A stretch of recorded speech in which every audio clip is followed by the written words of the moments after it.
Do The you winter of take... 1875 all of brought it. death to Cedar The Ridge, ranch, Texas this in town, more this ways than family. one. Snow fell Forever? like ash Forever. from a burning sky, covering the sins of men who traded in cattle cotton and occasionally human souls. The town square transformed into a muddy battlefield where morality went to die. And on this particular December morning, something far worse than death was about to unfold. Elena Whitmore stood on a wooden platform that had seen better days. Her white dress, once her mother's wedding gown, now torn and muddied, clinging to her trembling form like a shroud. At 19, she possessed the kind of beauty that made men dangerous and women suspicious. Her auburn hair, darkened by melting snow, framed a face that should have been planning Christmas dinners, not standing in chains before a crowd of leering strangers.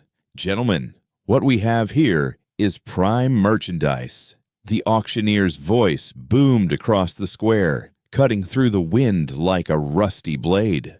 Virgin educated can read and write better than most of you. The crowd laughed a sound uglier than the cawing of vultures. Elena's green eyes blazed with a fury that made several men step back. She wasn't crying. She wasn't begging. She was memorizing faces, and everyone there knew it. My father died serving this country. Elena's voice rang out clear and defiant despite her chains. My mother took her own life because of Victor Blackwood's greed. And now you stand here ready to buy me like cattle. Look at yourselves. Look at what you've become. The silence that followed was deafening. Even the snow seemed to pause mid-fall. Victor Blackwood himself emerged from the crowd, his black coat making him look like an undertaker who'd gotten rich off other people's misery, which wasn't far from the truth. At 58, he owned half of Cedar Ridge through foreclosures and debt collections. His face was carved from granite, showing no more emotion than the statue of Sam Houston in the town center. Your father borrowed money he couldn't repay. Blackwood said, his voice smooth as snake oil. Your mother made her choice. And you, Miss Whitmore, are collateral. That's business. That's evil, wearing a banker's suit. Elena shot back. Someone in the crowd whistled appreciatively. Another murmured, "Girl's got spine." The bidding started at $10. It was Marcus Stone, Blackwood's enforcer, who opened. Stone was a mountain of a man with scars that told stories nobody wanted to hear. He'd been dishonorably discharged from the cavalry for reasons that changed depending on who was asking and how much whiskey was involved. $20, came a voice from the back. 30, Stone countered immediately. Elena watched the numbers climb with growing horror and rage. 30, 40, $50, each bid another nail in the coffin of her dignity. Her mother's dress, the one she'd worn to marry Elena's father in happier times, felt like it was suffocating her. $75, Stone announced, cracking his knuckles. That's when fate walked in wearing muddy boots and a Confederate gray coat that had seen too many battles. Samuel McKenna hadn't planned on attending the auction. He'd come to town for horse feed and maybe a new plow blade, but his 6-year-old daughter Rose had other ideas. "Papa, that's Miss Elena." Rose tugged urgently at Sam's sleeve, her small voice carrying surprising distance. "She taught me letters at the church. She saved me from the river. Remember, every head turned." Sam McKenna was known in Cedar Ridge, war hero, widower man who kept to himself and wanted it that way. His dark hair showed premature silver at the temples, earned from burying his wife 3 years prior and raising a daughter alone. His blue eyes, usually warm when looking at Rose, turned to ice when they found Elena on that platform. He recognized her then. The young woman who'd jumped into Willow Creek during spring flooding to pull his daughter from certain death. The same woman who'd refused his reward money, saying helping children was reward enough. She'd been wearing a blue dress, then smiling as she taught Sunday school. Now she stood in chains, that same proud chin raised, those same intelligent eyes burning with righteous fury. $100, Sam said quietly. The square erupted. $100 was fortune money. It was buy a small ranch money. It was more than most men saw in a year money. Blackwood's face darkened like storm clouds gathering. "You don't have that kind of money, McKenna." Sam reached into his coat and pulled out a leather pouch heavy with gold coins. "My wife's inheritance from back east. Been saving it for Rose's education." He looked directly at Elena. "Seems like I'm investing in education after all." Elena's composure finally cracked. A single tear traced down her cheek, not of sadness, but of recognition. This man was spending his daughter's future on her freedom. "Papa," Rose said loudly, "Mama would like Miss Elena." The crowd parted as Sam walked forward, each step deliberate measured. Stone moved to block him, but Blackwood raised a hand. Business was business, even when it stung. "Sold," the auctioneer said quickly, before anyone could think too hard about what was happening. "To Samuel McKenna for $100. Sam climbed the platform, his boots echoing like thunder on the wet wood. He pulled out a knife, and several people gasped, but he simply cut Elena's bonds. The rope fell away, leaving angry red marks on her wrists. "You're free," he said simply. "No conditions, no expectations." Elena rubbed her wrists, studying this man who just changed her entire world with 3 words. "I don't even know you." "Name's Sam McKenna. This is my daughter Rose. You saved her life once." He draped his coat over Elena's shoulders. It smelled of leather and pipe tobacco and something indefinably safe. "Now we're even." "We're not even close to even," Elena whispered. Rose climbed up beside them, ignoring the mud on her Sunday dress. She took Elena's hand in her small one and declared with 6-year-old certainty, "You're coming home with us. I already told the chickens." Despite everything, the humiliation, the fear, the fury, Elena found herself almost smiling. "You told the chickens. They're very good listeners," Rose said seriously. "Better than most people here." The crowd was dispersing now, the show over, but the story was just beginning. As Sam helped Elena down from the platform, Blackwood called out, "This isn't over, McKenna. You just made an enemy." Sam turned, his expression carved from the same granite as Blackwood's, but warmed by something the banker had lost long ago: humanity.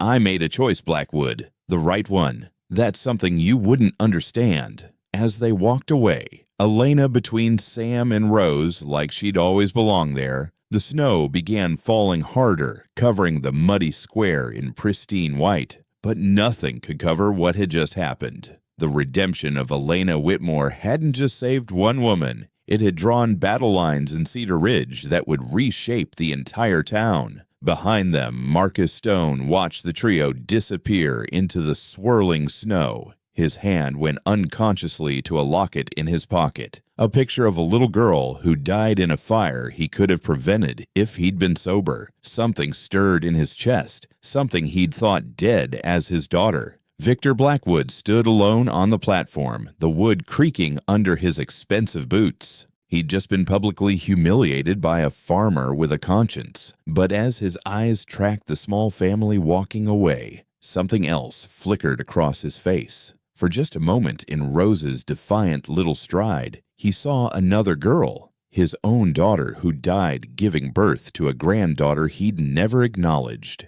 The snow kept falling, indifferent to human drama, covering everything in white. But beneath that pristine surface, the seeds of change had been planted in the frozen ground of Cedar Ridge. Seeds that would grow into something beautiful and terrible and ultimately transformative. The auction was over, but the story of Elena Whitmore, Sam McKenna, and Little Rose was just beginning, written in footprints that the snow couldn't quite erase fast enough. The McKenna Ranch sat 7 miles outside Cedar Ridge, far enough to avoid unwanted visitors, but close enough to hear the church bells on Sunday mornings when the wind was right. It wasn't much to look at, a 2-story farmhouse that leaned slightly to the east, as if tired from fighting the Texas wind for 20 years. The barn was newer, built by Sam's own hands after returning from the war. Every board a meditation on forgetting things that couldn't be forgotten.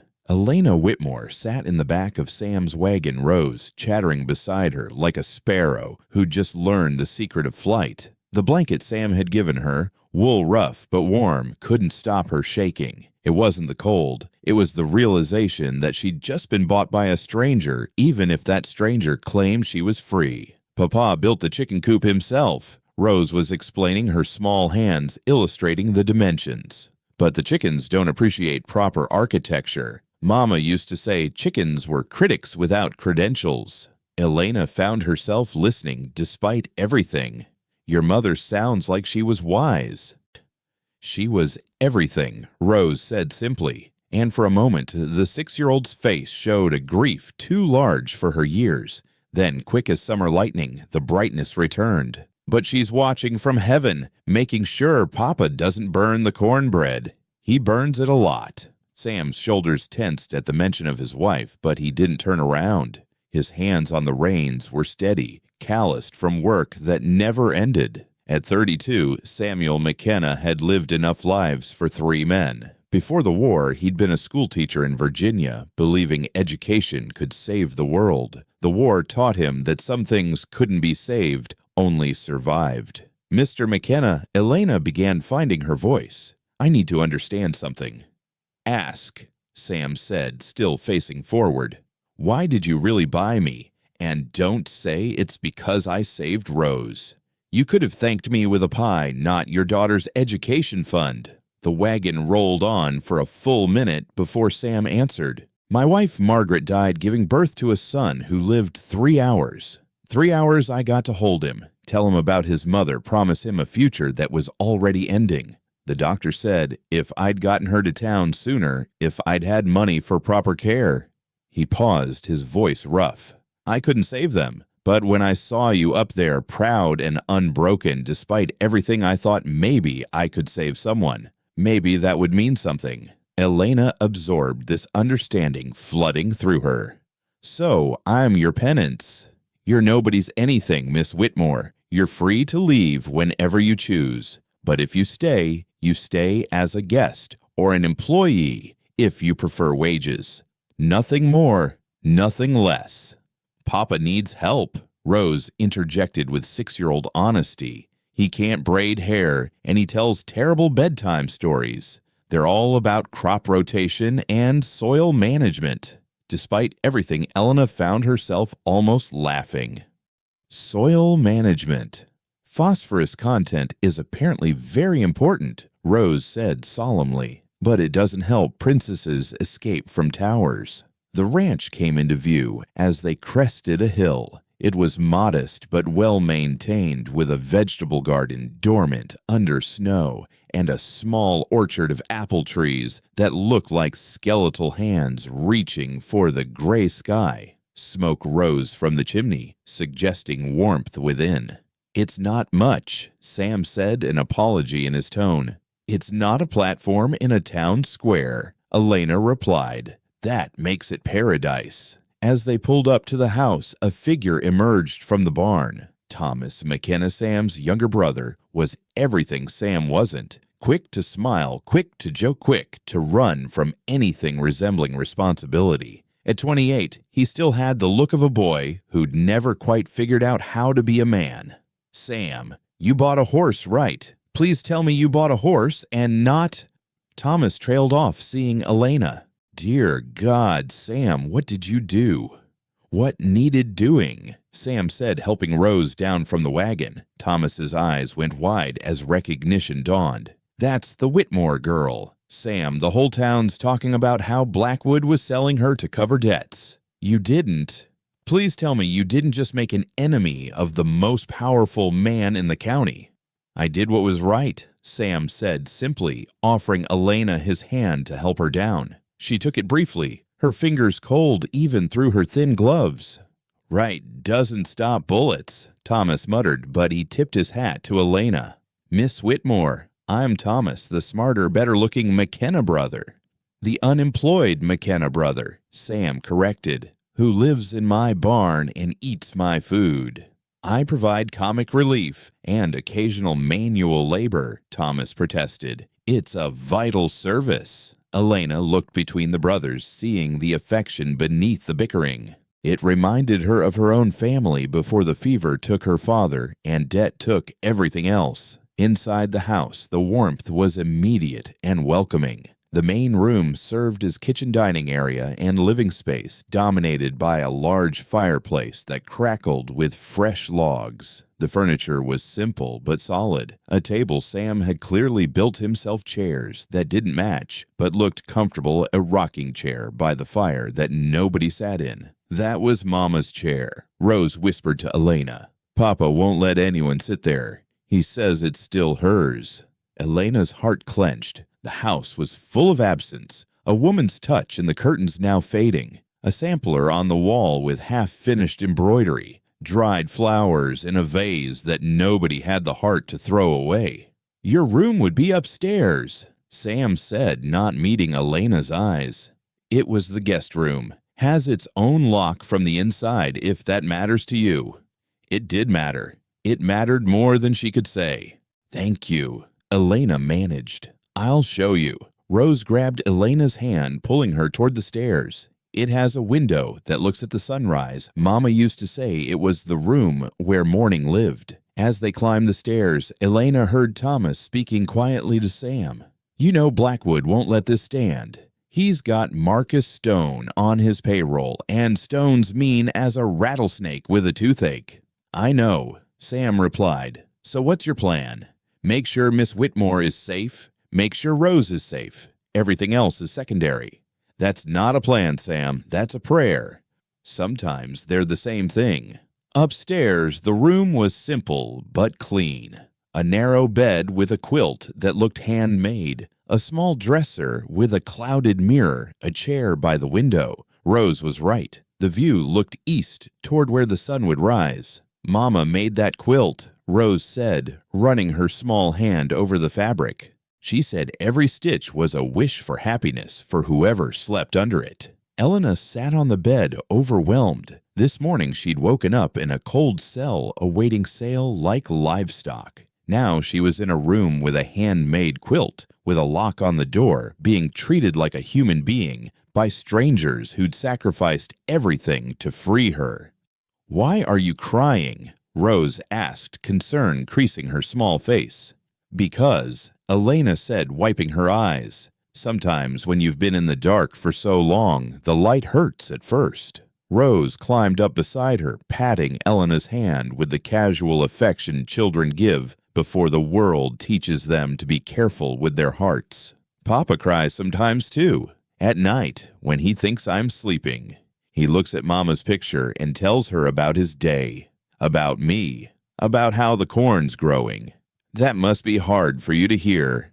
Rose shrugged with philosophical acceptance beyond her years. Mama told me before she died that Papa would be sad for a while, but that sadness meant love had been real. She said I should let him be sad, but also remind him to be happy. That's my job. Elena looked at this remarkable child. That's a big job for someone so small. I'm very capable, Rose said seriously. I can read, write my name count to 100, and make coffee. Well, sort of coffee. Papa says it tastes like boot polish, but drinks it anyway. From downstairs came the sound of pots clanging and Thomas complaining about something. Normal sounds, family sounds. Elena had forgotten what those sounded like. Miss Elena, Rose asked, are you going to stay with us? Elena looked out of the window at the snow-covered landscape that stretched to the horizon. Somewhere out there, Victor Blackwood was probably planning his revenge. Marcus Stone was sharpening his knives, or whatever men like him did between acts of violence. The world was still cruel and cold and unfair. But in this room, with this child's hand in hers, and the sound of Sam McKenna downstairs defending his choice to his brother, something else existed. Not quite hope. It was too soon for that, but maybe the possibility of hope. I don't know, Elena answered honestly. I don't know anything anymore.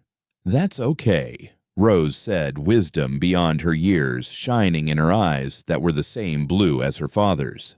Papa says not knowing is just the beginning of learning. And you're a teacher, so you must be very good at learning. Elena pulled the child close, this little girl who'd lost her mother, but still believed in kindness, in strangers becoming family, in chickens as confidants, and sunrise rooms where morning lived. "You know what?" Elena said. "I think I'll stay for a while, at least until I teach your father how to make proper coffee." Rose beamed. "The chickens will be so pleased, they've been hoping for company. Well, except for Prudence. She's suspicious of everyone, but that's just her way." As the afternoon light faded toward evening, Elena Whitmore sat in a stranger's house that somehow felt more like home than anywhere had in years. She thought about her mother's last words before the laudanum took her. "Find somewhere you belong, Elena. Promise me you'll find somewhere you belong." Maybe, just maybe, she'd found it in the last place she'd expected. In a leaning farmhouse with a grieving rancher, his remarkable daughter, and a bunch of chickens with opinions. The sound of Sam calling them down for dinner, "It's edible, I think," made Rose giggle and pull Elena toward the stairs. As they descended, Elena caught sight of herself in the hallway mirror. She looked different somehow. Still wearing her ruined white dress, still bearing the red marks from the rope on her wrists, but different. The defiance was still there, but softened by something else. For the first time in months, Elena Whitmore looked like someone who might survive this. More than survive, she looked like someone who might actually live again. The nightmares came for Elena on her third night at the McKenna Ranch. In her dreams, she stood again on that platform, but this time the crowd wore the faces of everyone she'd ever loved. Her father coughing blood from the consumption that took him. Her mother pale and glassy-eyed from the laudanum. Even the children she'd taught at Sunday school, their innocent faces twisted into leering masks. She woke gasping her mother's wedding dress, which she still wore to bed having nothing else, soaked with cold sweat. The room was dark, except for a sliver of moonlight through the window. Somewhere in the house, floorboards creaked. Unable to return to sleep, Elena wrapped the quilt around her shoulders and ventured into the hallway. A soft light drew her downstairs, where she found Sam sitting at the kitchen table, a cup of coffee growing cold in his hands. Before him lay an open Bible and a photograph. "Couldn't sleep either?" he asked without looking up. Elena approached cautiously, glimpsing the photograph. A beautiful woman with dark hair and laughing eyes holding an infant Rose. "Your wife, Margaret." The name came out like a prayer and a wound combined. 3 years ago tonight, the fever took her so fast I didn't even have time to fetch the doctor. One moment she was singing Rose to sleep, the next she was burning up delirious. By dawn she was gone. Elena sat across from him, understanding the geography of grief. "My father went slowly. Consumption ate him from the inside over months. Every day a little less of him. Every night I'd listen to him cough and wonder if this was the one that would take him. When it finally happened, I was almost relieved. Then I hated myself for feeling that way." Sam looked up, his blue eyes red-rimmed. "The guilt's worse than the grief sometimes." "Yes," Elena agreed simply. They sat in comfortable silence, two people who understood that some wounds never fully healed. Finally, Sam spoke again. Margaret was Victor Blackwood's daughter. Elena's sharp intake of breath cut through the quiet. "What? He disowned her when she chose me, a poor schoolteacher with romantic notions about education and equality. She was supposed to marry Marcus Stone back when Stone was still respectable before the war broke him. Blackwood had it all arranged, but Margaret had her own ideas." A ghost of a smile touched Sam's lips. "She showed up at my door in the rain, still in her engagement party dress, and said, 'Samuel McKenna, you're going to marry me, and we're going to be poor, but happy, and that's final.'" She sounds formidable. She was everything formidable implies and more. Rose has her spirit. That terrifies and comforts me in equal measure. Sam's fingers traced the edge of the photograph. Blackwood never forgave her, or me.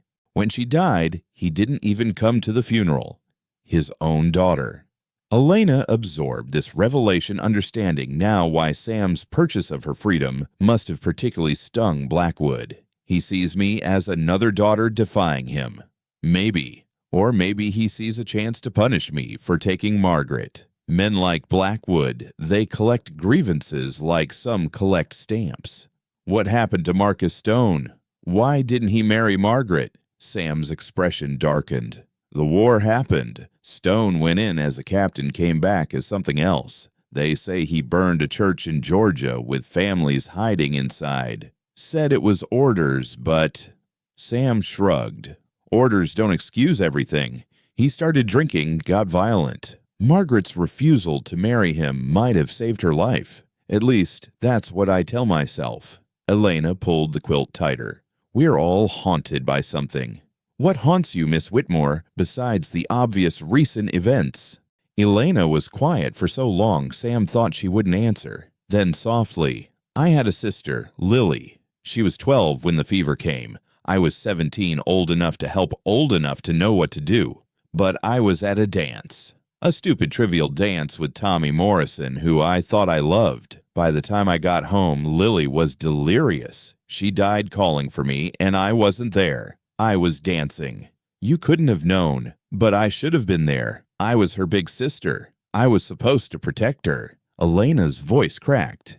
After she died, I swore I'd never abandon another child. That's why I taught Sunday school, why I jumped in that river after Rose. I've been trying to save Lily over and over, but she stays dead. Sam reached across the table, not quite touching Elena's hand, but close enough that she could feel the warmth. Rose told me what you did that day. The current was vicious. Most would have watched and screamed for help. You jumped without thinking. I thought about Lily. For 1 second, I saw her face instead of Rose's, and I jumped. Elena wiped her eyes with the quilt's edge. Your daughter saved me as much as I saved her. She gave me proof that sometimes you can reach them in time. From upstairs came a small voice.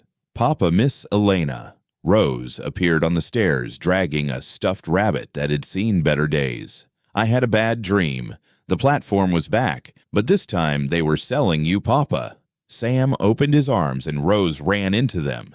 Just a dream, little bird. I'm right here. Can Miss Elena stay too? The dream might come back. Elena started to protest, but Sam nodded toward the rocking chair. Margaret's chair. Just for tonight, he said softly. Elena understood the weight of this permission. She settled into the chair that still somehow smelled faintly of lavender and began to rock slowly. Would you like a story, Rose? A real one, not about soil management. Rose giggled through her tears. Yes, please. Well then, let me tell you about my sister Lily and the time she convinced our entire church that angels had stolen the communion wine. As Elena wove the story, making Lily live again, in words Sam watched from the table. In the lamplight, with Rose curled in his lap and Elena's voice soft and warm, the kitchen felt less empty than it had in 3 years. Lily sounds funny, Rose said sleepily. I wish I could have met her. She would have loved you, Elena said. She had a special fondness for clever girls who talked to chickens. All the best people talk to chickens. Rose mumbled, already half asleep. Sam carried Rose back to bed, and when he returned, Elena was still in the rocking chair, tears streaming down her face. I haven't talked about Lily since she died, she admitted. My parents couldn't bear to hear her name. It was like she never existed. Margaret used to say the dead don't really leave us, Sam offered. They just learn to walk more quietly beside us. Do you believe that I have to? Otherwise, the weight of their absence would crush me. Elena stood reluctantly, leaving the comfort of Margaret's chair. Your wife must have been extraordinary to leave such a presence behind. She was. But don't discount your own presence, Miss Whitmore. Rose hasn't laughed like that since. Sam paused, searching for words. You brought something back to this house. I'm not sure what yet, but it's something we needed. Before Elena could respond, hoofbeats sounded outside. Sam was at the window, instantly rifle in hand. Thomas, he said, relaxing. But riding hard. Thomas burst through the door, moments later covered in snow and breathing heavily. "Sam, we've got trouble. Blackwood's called a town meeting for tomorrow. He's saying you kidnapped the Whitmore girl, that you're holding her against her will. He's got Stone backing him up, saying they saw you force her into the wagon." "That's a lie," Elena protested. "Course it is," Thomas agreed. "But Blackwood owns half the town's mortgages. People will say what he wants them to say." Sam's jaw tightened. "Then we go to the meeting. Elena tells her side. Sam, be realistic. Who's going to believe her over Blackwood? She's a woman who was just sold for debt. In their eyes, she's—" Thomas trailed off, glancing apologetically at Elena. "Property," Elena finished bitterly. "In their eyes, I'm property that's been stolen." "There has to be another way," Sam insisted. Elena stood straighter, the defiance that had carried her through the auction returning. "No, we go. I'll speak, and I'll make them see me as human, even if it kills me." "It might," Thomas warned. "Stone's been drinking heavily, talking about how you dishonored him by choosing Sam's bid. Man like that wounded pride is dangerous." "Everything about this is dangerous," Elena replied. "But I'm done running, done hiding. My mother died in shame, thinking she'd failed everyone. My father died apologizing for not being stronger. Well, I'm still alive, and I'm going to stay that way. Standing up, speaking out, fully human." Sam looked at her with something that might have been admiration. "Then we go together, all of us. Rose, too." "Sam, no," Thomas started. "Yes, let them see what they're really threatening. A family. Not perfect, not traditional, but a family nonetheless." The wind howled outside, rattling the windows like skeletal fingers trying to get in. But inside, in the warm kitchen with its memories and ghosts and tentative hope, 3 adults made a pact to stand against the storm. "I should warn you," Thomas said quietly. "I heard something else in town. Blackwood's been writing to Austin, to some judge he knows. He's trying to make it legal, saying the sale was binding, and you're a thief." "Let him write," Sam said firmly. "We'll face whatever comes." Elena returned to Margaret's chair, not sitting but standing behind it, hands resting on its back. "Can I ask you something? Why didn't you remarry a man with a young daughter, a ranch to run? Surely there were opportunities." Sam was quiet for a long moment. "Margaret made me promise something before she died. She said, 'Don't marry for Rose, don't marry for convenience, don't marry for loneliness. Only marry if you find someone who makes you want to be more than you are.' I haven't found that person." He didn't look at Elena when he said it, but Thomas did, and his expression was knowing. "I should go back to bed," Elena said softly. "Tomorrow will be difficult." "Miss Whitmore," Sam called as she reached the stairs. "Thank you for sharing about Lily, for being willing to fight, for—" He struggled for words, "for reminding this house what courage looks like." Elena nodded, unable to speak past the lump in her throat. As she climbed the stairs, she heard Thomas say quietly, "You're in trouble, brother." "I know," Sam replied. "Not just with Blackwood. The other kind of trouble." "I know that too."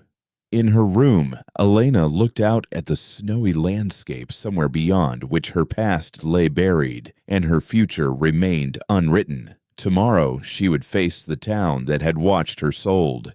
Tomorrow she would stand before Victor Blackwood and Marcus Stone and all the men who thought they could own her. But tonight she had told stories about Lily. Tonight she had sat in Margaret's chair. Tonight she had been seen as herself. Not property, not a problem to be solved, but Elena Whitmore, teacher survivor, and maybe, just maybe, the person who could help heal this broken family while they helped heal her. The ghosts of the past would always walk beside them, but perhaps they could learn to walk forward together, the living and the dead, the broken and the healing, all moving toward something that looked almost like hope. The morning of the town meeting dawned gray and bitter, with clouds hanging low enough to touch, and a wind that cut through even the thickest coats. Elena stood before the clouded mirror in her room, wearing the only dress she had, her mother's wedding gown now cleaned, but still bearing faint stains that wouldn't wash out like memories that wouldn't fade. It makes a statement, she told her reflection, though she wasn't sure if that statement was defiance or desperation. A soft knock interrupted her thoughts. Rose's voice came through the door. "Miss Elena Papa says it's time. I brought you something."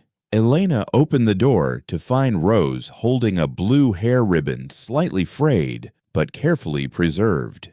It was Mama's. For special occasions when you need to be brave. The gesture nearly undid Elena's composure. She knelt down, letting Rose tie the ribbon in her hair with the concentrated focus only children could manage. "There," Rose announced. "Now you look like someone who saves people from rivers and tells good stories." Downstairs, Sam waited in his best coat, which wasn't saying much, but the effort was clear. Thomas stood beside him, fidgeting with his hat. "Still time to run," Thomas offered half-heartedly. "Mexico's nice this time of year." "We don't run," Sam said firmly. He looked at Elena, and something in his expression shifted. "You look ready." "I look like someone who's about to fight for her humanity in front of people who've already decided I don't have any," Elena corrected. "Then you look perfect," Sam said simply. The ride to town was quiet except for Rose humming a hymn her mother had taught her. Elena recognized it. Amazing Grace. The irony wasn't lost on her. They were seeking grace from a town that had watched her sail with entertainment rather than horror. Cedar Ridge's town hall was packed when they arrived. It seemed every soul in 50 miles had come to witness the spectacle. The crowd parted as they entered, whispers following like smoke. Elena heard fragments, "Still wearing that dress." "Kidnapped or worse. Blackwood won't stand for this."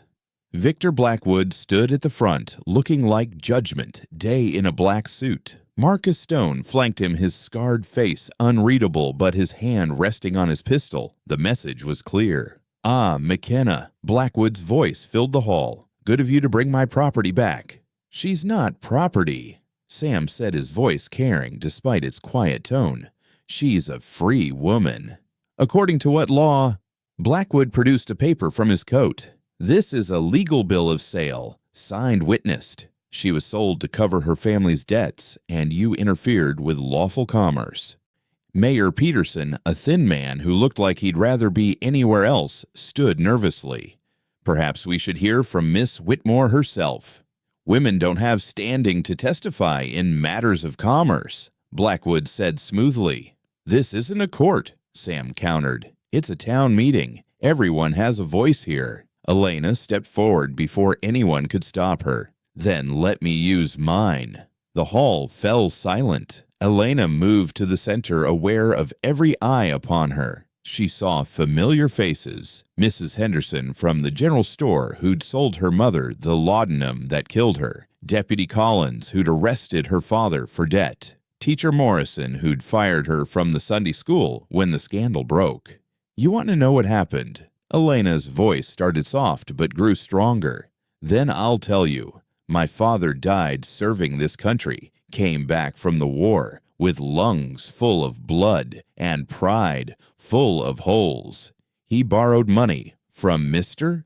Blackwood to buy medicine to try to live long enough to see me married, settled safe." She turned to face Blackwood directly. "You charged him 30% interest, 30%. When he couldn't pay you, took our house. When that wasn't enough, you took our dignity. And when my mother couldn't bear the shame when she took her own life, rather than face what you'd reduced us to, you took me." "Business is business," Blackwood said coldly. "Is it business when you deliberately loan money to desperate people, knowing they can't repay? Is it business when you arranged for my father's medicine to be delayed until he signed another loan paper? Is it business when you told my mother she could work off the debt in your house, knowing what people would say?" Murmurs rippled through the crowd. Some hadn't known these details. Marcus Stone stepped forward. "Enough. The girl was legally sold. The girl has a name." Elena's voice cracked like a whip. "Elena Catherine Whitmore. I taught your children, Mrs. Henderson." I nursed your mother through her final days, Mr. Collins. I held prayer meetings in my home when the church roof collapsed, Pastor Williams. I am not property. I am your neighbor, your teacher, your fellow human being. Rose suddenly broke free from Sam's hand, running to Elena's side. She saved me from the river when everyone else just stood there screaming. Miss Elena jumped in. She's a hero. Heroes don't get sold like cattle, someone muttered from the crowd. No, they don't, Sam said, stepping forward, which is why I paid her ransom, not her price. I freed someone who should never have been captive. Pretty words, Blackwood sneered. But the law also says a contract signed under duress is invalid. A new voice interrupted. Everyone turned. In the doorway stood Judge Theodore Harper from Austin, travel-worn but imposing in his authority. Got your telegram, Blackwood. Also got 3 others telling different stories. Figured I'd better come see for myself. Blackwood's face went pale. Judge Harper, I didn't expect. You expected me to rubber stamp your version without investigation. You forget, Blackwood. I knew Margaret. I knew what kind of man you are. The judge moved into the hall, his presence commanding attention. Miss Whitmore, I need to ask you some questions. Elena nodded, her heart pounding. Did you consent to this sale? No.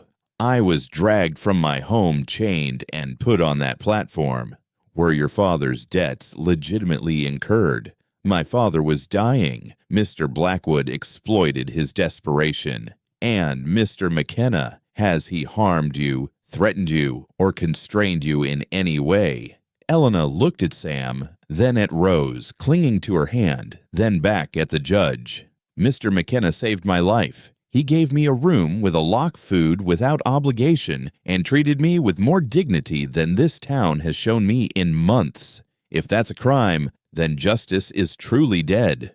The judge turned to the crowd. I've heard enough. The sale of human beings is illegal in Texas, regardless of debt. Has been since the war ended. Any contract purporting such is null and void. She owed money. Blackwood protested. Then sue her estate in civil court. But you don't own her person.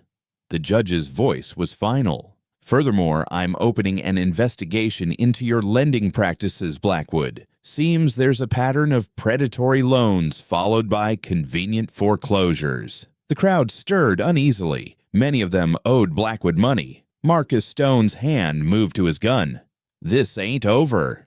Yes, it is, Thomas said, surprising everyone by stepping forward with a shotgun.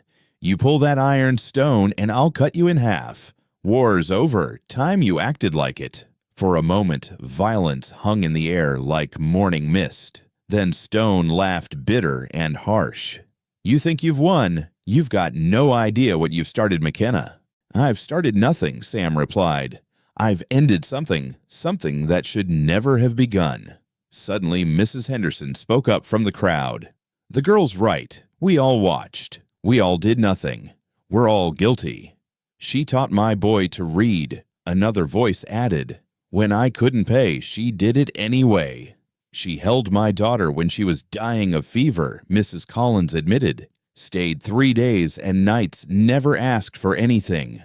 One by one, voices rose from the crowd, remembering Elena's kindnesses, her dignity, her humanity. It was as if seeing her stand there, defiant and proud, despite everything, had awakened something in them they'd forgotten they had.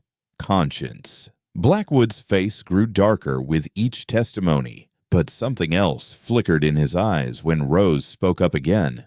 My mama was brave like Miss Elena. She stood up to mean people too. The banker stared at his granddaughter, the child he'd never acknowledged Margaret's legacy, standing there in a patched dress and worn shoes, defending a stranger with the same fierce spirit Margaret had shown when she defied him. This matter is settled, Judge Harper declared. Miss Whitmore is free without obligation to anyone. McKenna acted as a liberator, not a purchaser. Any retaliation against either party will be met with the full force of the law. The crowd began to disperse, but Elena wasn't finished. Wait, she called out. I have something more to say." Everyone stopped. "I'm staying in Cedar Ridge. I'm reopening the school for children who can't afford Teacher Morrison's fees. I'll teach them to read, write, and think for themselves. I'll teach them that dignity isn't determined by wealth, that humanity isn't negotiable, and that standing up for what's right is worth any risk." She looked directly at Blackwood. "And I'll teach them about interest rates contracts and how to protect themselves from predators who dress in fine suits and call exploitation business." The challenge was unmistakable. Several parents in the crowd nodded approval. Education was power, and Elena was offering it freely. "Where will you get the money?" Blackwood asked his last attempt at superiority. "From me," Sam said quietly. "Consider it an investment in Cedar Ridge's future." "And me," Thomas added. "I might even help teach. I know things. Mostly useless things, but things nonetheless." "And me," Rose piped up. "I have $2 whole saved." A ripple of laughter went through the crowd, breaking the tension. Other voices joined in. Small pledges, offers of lumber promises of books. The town that had watched Elena's humiliation was now participating in her resurrection. Marcus Stone spat on the floor. "You're all fools. When this goes bad, remember you chose it." He stalked out Blackwood, following after a long, unreadable look at Rose. As the hall emptied, Judge Harper approached Elena. "You're brave, Miss Whitmore. Perhaps foolishly so. Blackwood's not a man who forgets." "Neither am I," Elena replied. "I won't forget what he did to my family. But I also won't let it define me. I'll build something good here, and I'll show him that some things can't be bought, sold, or destroyed." The judge smiled. "Margaret McKenna would have liked you." He tipped his hat to Sam. "Take care of her, McKenna. Both of them." As the judge left, Elena realized he meant both her and Rose. The implication hung in the air. Outside, snow had begun to fall again, but it seemed cleaner.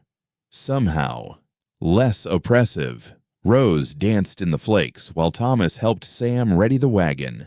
Elena stood in the doorway of the hall, where she'd reclaimed her humanity, feeling something she hadn't felt in months: possibility. "You were magnificent," Sam said quietly, appearing beside her. She would have stood exactly as you did, spoken as you did." "I'm not Margaret," Elena said gently. "No," Sam agreed. "You're Elena Whitmore, teacher survivor and the bravest woman in Texas." Brave or foolish? Is there a difference? They watched Rose trying to catch snowflakes on her tongue, Thomas pretending to slip and fall to make her laugh. "She needs a mother," Sam said suddenly, then caught himself. She needs women in her life. Strong women, like you." Elena understood what he wasn't saying, what he couldn't say yet. "She has one. For as long as you'll let me stay. Forever, if you want." The word hung between them, weighted with promise and possibility. Inside the hall, they'd fought for Elena's freedom. Outside, in the falling snow, something else was beginning. Not captivity, but choice. Not obligation, but opportunity. "The school," Elena said, changing the subject to safer ground. "I meant what I said. I want to teach." "I meant what I said, too. We'll build it together." "Mr. McKenna." "Sam, please. I think we're past formalities." "Sam." The name felt strange, but right on her tongue. "Why do I feel like this is just the beginning of our troubles?" "Because you're smart," Sam said with a slight smile. "But troubles are better faced together than alone." Rose ran over, grabbing both their hands. "Can we go home now? The chickens are probably worried. I told them we'd be back for lunch." Home. The word settled over Elena like Margaret's quilt, warm and welcoming. She looked at Sam, at Thomas, at Rose, at the town that had both condemned and redeemed her in the space of an hour. "Yes," she said firmly. "Let's go home."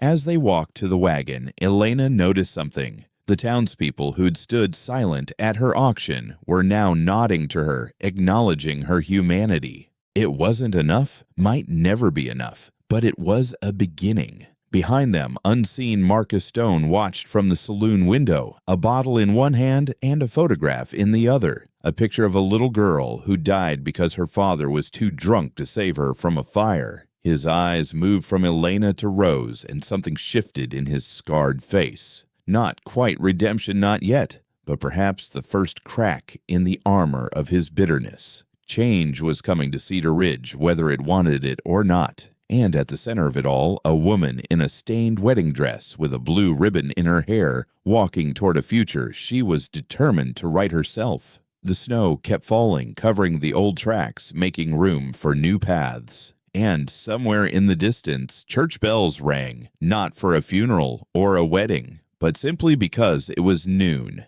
and life, despite everything, went on.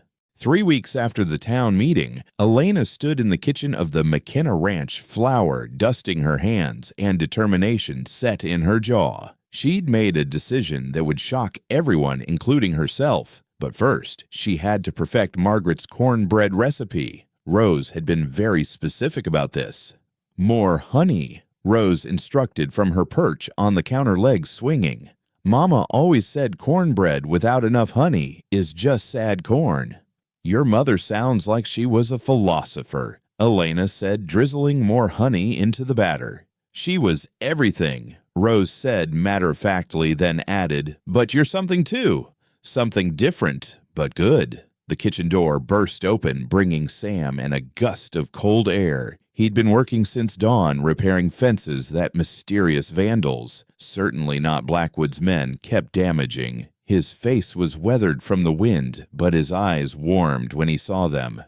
"Smells like heaven in here," he said, then caught himself. "I mean, smells good." "Miss Elena's making Mama's cornbread," Rose announced, "but with improvements." "Improvements?" Sam raised an eyebrow. Elena felt heat rise to her cheeks that had nothing to do with the oven. "Just a little vanilla. Your wife's recipe is perfect. I just thought, it's your kitchen too," Sam said quietly. "You should make it yours." The weight of those words settled between them. 3 weeks of careful dancing around each other, of lingering looks and almost touches of conversations that stopped just before they said too much. Thomas entered, shaking snow off his boots. "Rider's coming. Looks like Blackwood's lawyer." The warmth fled the room. Sam reached for the rifle by the door, but Elena put her hand on his arm. "Wait, let's hear what he has to say." The touch lasted a second too long, noticed by everyone, acknowledged by no one. The lawyer, a thin man named Hutchins, who looked like he'd rather be anywhere else, stood on the porch, refusing to come in. "Mr. Blackwood has a proposition for Miss Whitmore." "I'm listening," Elena said, stepping forward. "He'll forgive all your father's debts, provide funds for your school, and guarantee no further harassment under one condition, which is you leave Cedar Ridge tonight, never return." The silence that followed was deafening. Rose grabbed Elena's skirt, and Sam stepped closer, protective rage radiating from him. "And if I refuse," Elena asked calmly, "then he'll use every legal means to make your life here impossible. He owns the land your school would be built on. He holds the mortgages of anyone who might help you. He can make things difficult." "Get off my land," Sam growled. Hutchins tipped his hat. "The offer stands until midnight, Miss Whitmore. Choose wisely." After he left, they stood in the kitchen, the smell of cornbread now cloying.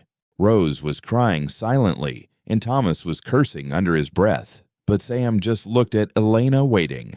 "I need air," Elena said, walking out into the cold. She made it to the barn before the tears came. All her fights, all her defiance, and Blackwood could still destroy everything with a piece of paper and a threat. She sank onto a hay bale, her mother's dress, which she still wore, having nothing else, spreading around her like surrender. "Mind if I sit?" Sam appeared in the doorway. Elena nodded, wiping her eyes. "You should want me to take his offer. It would keep you and Rose safe."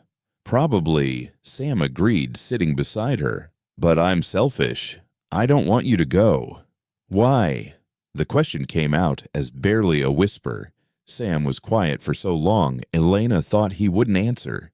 Then, because you make Rose laugh, because you've brought life back to that house, because when you're teaching her to read your face lights up like sunrise, because you're the first person since Margaret who made me want to be better than I am.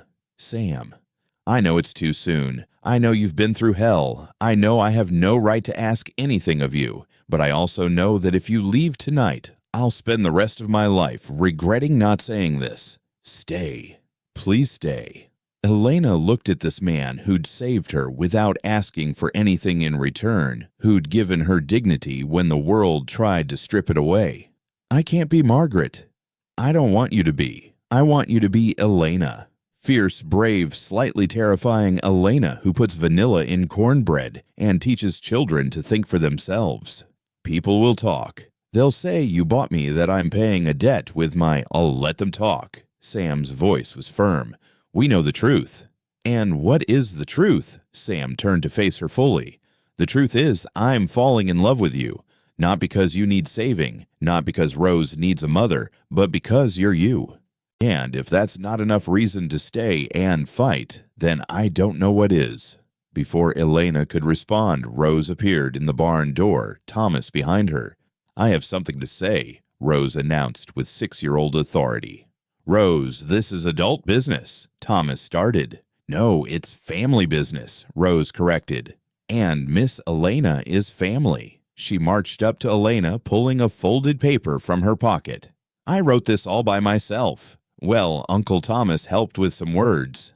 Elena unfolded the paper, her hands trembling. In careful, crooked letters, Rose had written, Reasons Miss Elena should stay. She makes Papa smile. The chickens like her, even Prudence. She tells the best stories. She makes cornbread with love. She's brave like Mama was. She's teaching me to be brave too. We need her. She needs us. This is her home now. Love is stronger than mean old Mr. Blackwood. Elena couldn't speak through the tears.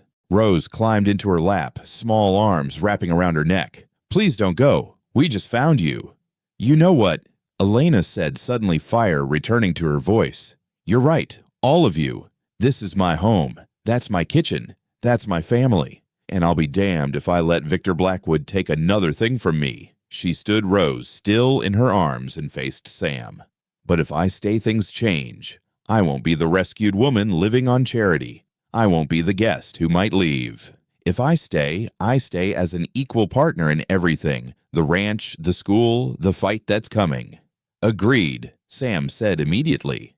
And Elena continued her courage building. If I stay, we do this properly, openly. If you're falling in love with me, Sam McKenna, then court me. Real courtship, because I deserve that. After everything, I deserve to be courted like I matter. Sam smiled, the expression transforming his weathered face.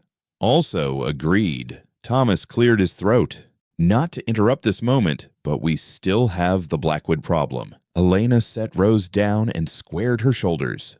Mr. Hutchins, the lawyer who'd been waiting by his carriage, approached cautiously. Tell Mr. Blackwood I decline his offer, Elena said clearly. Furthermore, tell him I'll be filing a complaint with the state about his predatory lending practices. Judge Harper seemed very interested in investigating further. Hutchins paled. That would be inadvisable. So was selling me like cattle, yet here we are. Elena stepped forward. And tell him something else. His daughter Margaret kept journals, detailed journals about his business practices, his threats, his crimes.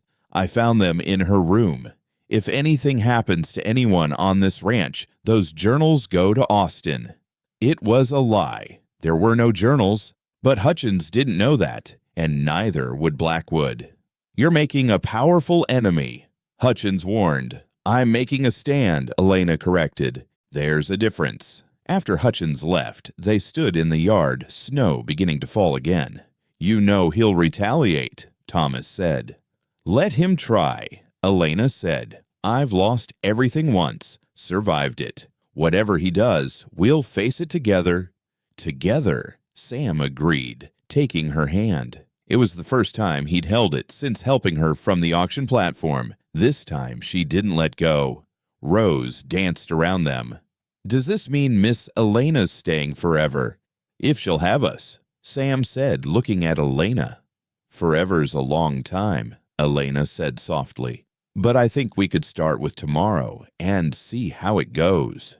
That night, Elena moved her few belongings from the guest room to a small room near the family quarters. Not Sam's room, not yet, but closer. A statement of intention. As she settled Margaret's quilt on her new bed, she found a note tucked under the pillow in Rose's shaky handwriting, "Welcome home." Outside, the wind howled with approaching storm, and somewhere in town, Victor Blackwood was planning his revenge. But inside the McKenna Ranch, a new family was forming, unconventional, forged in crisis, but stronger for it. Elena Whitmore had made her choice. Not the easy path of flight, but the harder road of standing ground. She'd chosen love over fear, family over solitude, fight over surrender. And in making that choice, she'd discovered something Victor Blackwood would never understand. Some things weren't for sale, couldn't be threatened away, and wouldn't break, no matter how hard the storm.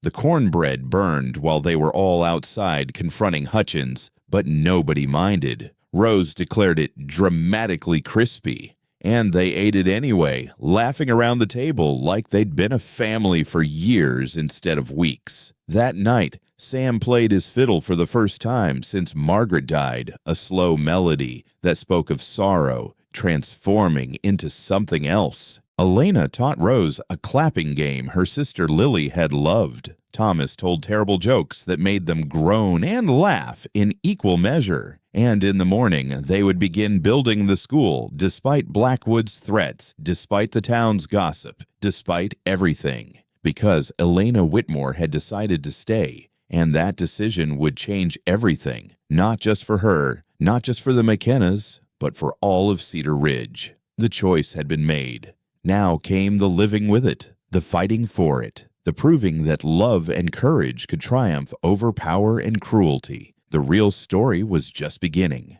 The first morning of Elena's new life as a permanent member of the McKenna household began with a catastrophe. She woke to the sound of Rose screaming and Sam cursing, followed by what could only be described as the vengeful fury of wronged poultry. Elena rushed downstairs in her nightgown, alone from Margaret's trunk that Sam had quietly left outside her door, to find the kitchen in chaos. Rose stood on a chair. Sam was wielding a broom like a sword, and a massive red rooster was defending the stove with the determination of a Confederate general at his last stand.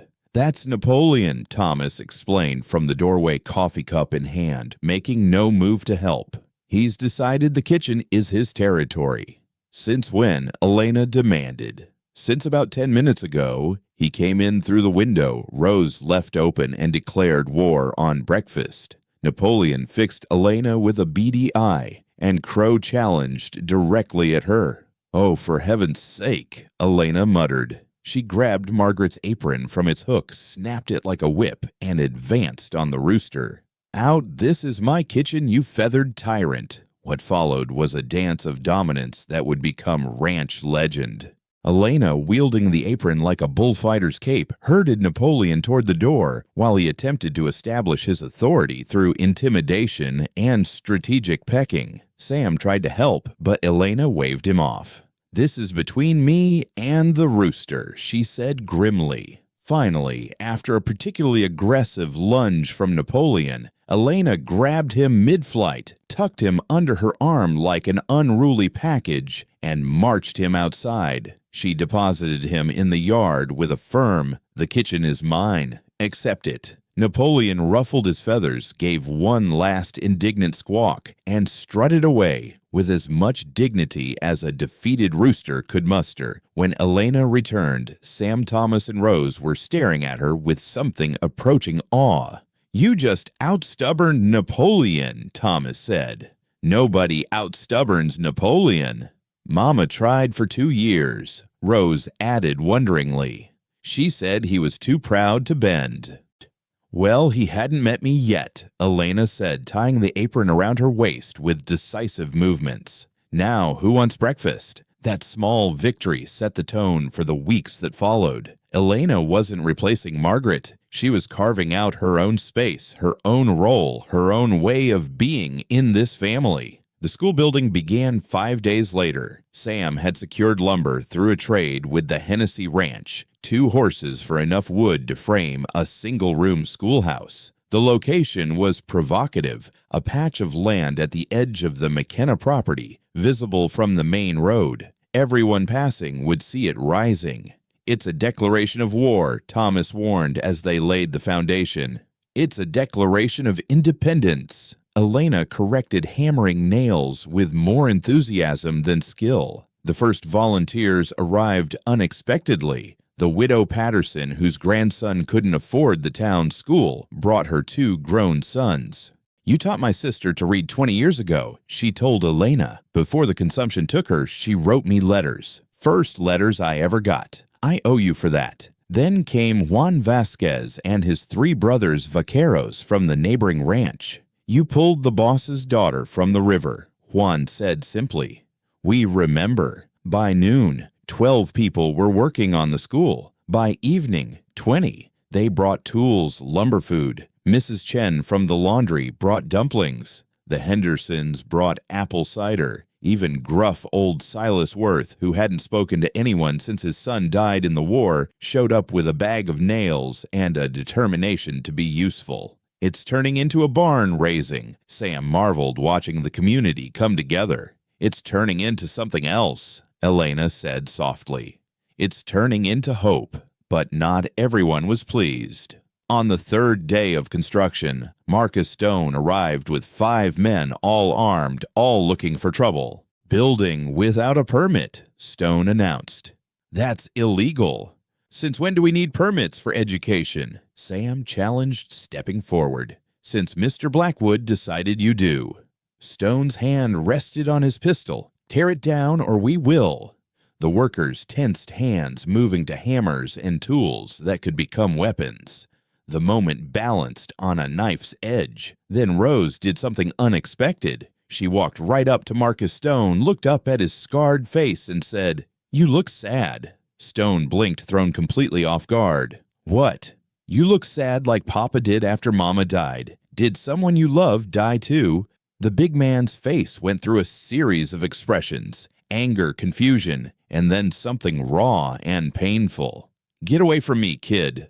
But Rose, with the fearless persistence of childhood, pressed on. "My mama said sad people sometimes do mean things because they don't know how to do sad things. Are you being mean because you're sad?" "Rose, come here," Sam called, but Elena stopped him with a hand on his arm. Stone stared down at this tiny girl who just stripped him bare with innocent words. His hand fell away from his gun. "Yeah, kid, someone died. My daughter. In a fire. Now get lost." "I'm sorry," Rose said simply. "Would you like to see our school? Miss Elena's going to teach reading and writing and arithmetic. Your daughter would have liked it, I think." Something broke in Marcus Stone's face. He turned abruptly and walked back to his horse. "Not today, boys," he said roughly to his men. "We're leaving." "But Mr. Blackwood said—" One started. "I said we're leaving." Stone's roar sent them scrambling for their horses.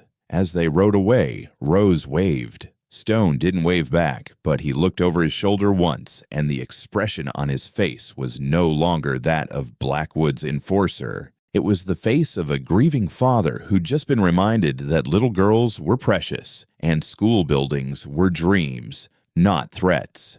"How did you know?" Elena asked Rose later. "I didn't. But Mama always said if someone's being really mean, they're usually really hurt." Mr. Stone looked hurt. The school rose quickly after that. Stone didn't return, and neither did Blackwood's other men. Word spread that Stone had told them the school was off limits, though nobody knew why.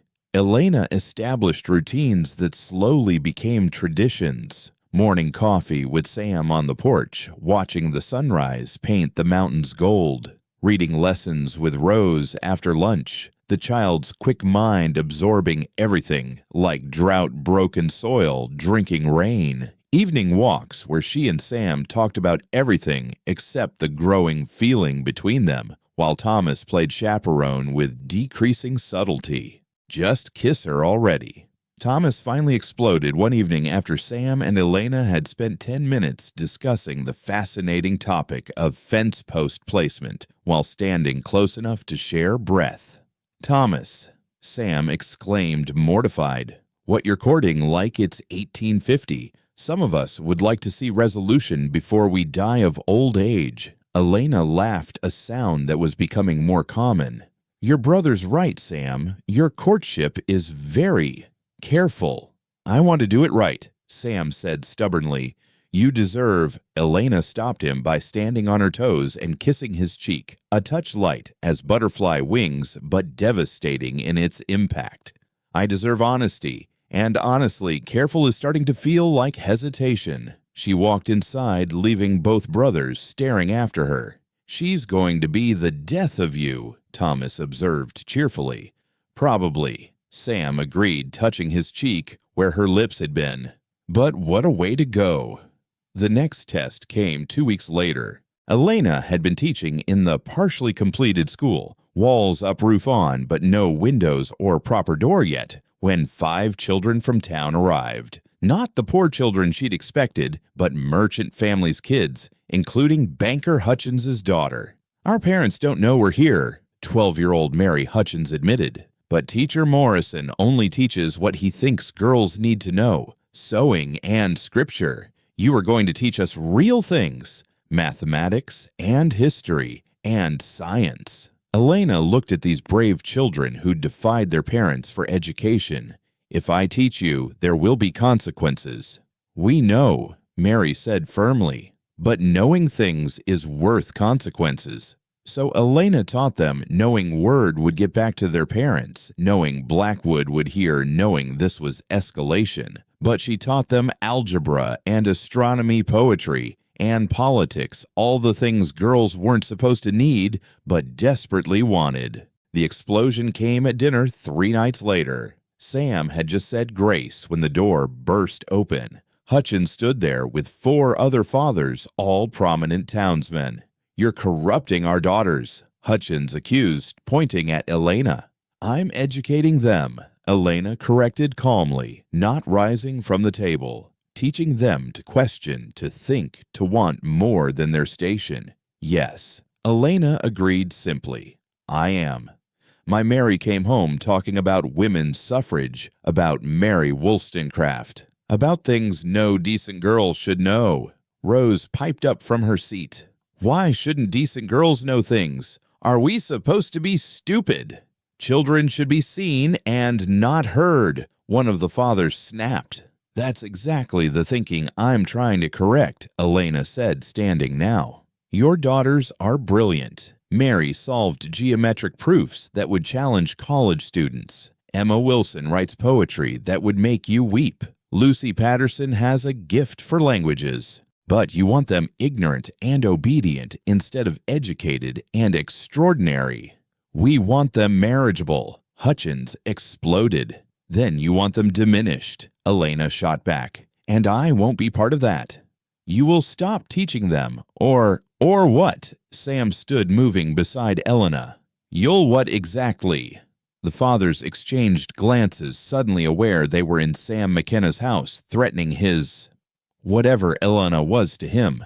Sam had a reputation as a fair man, but also as someone you didn't cross without consequences.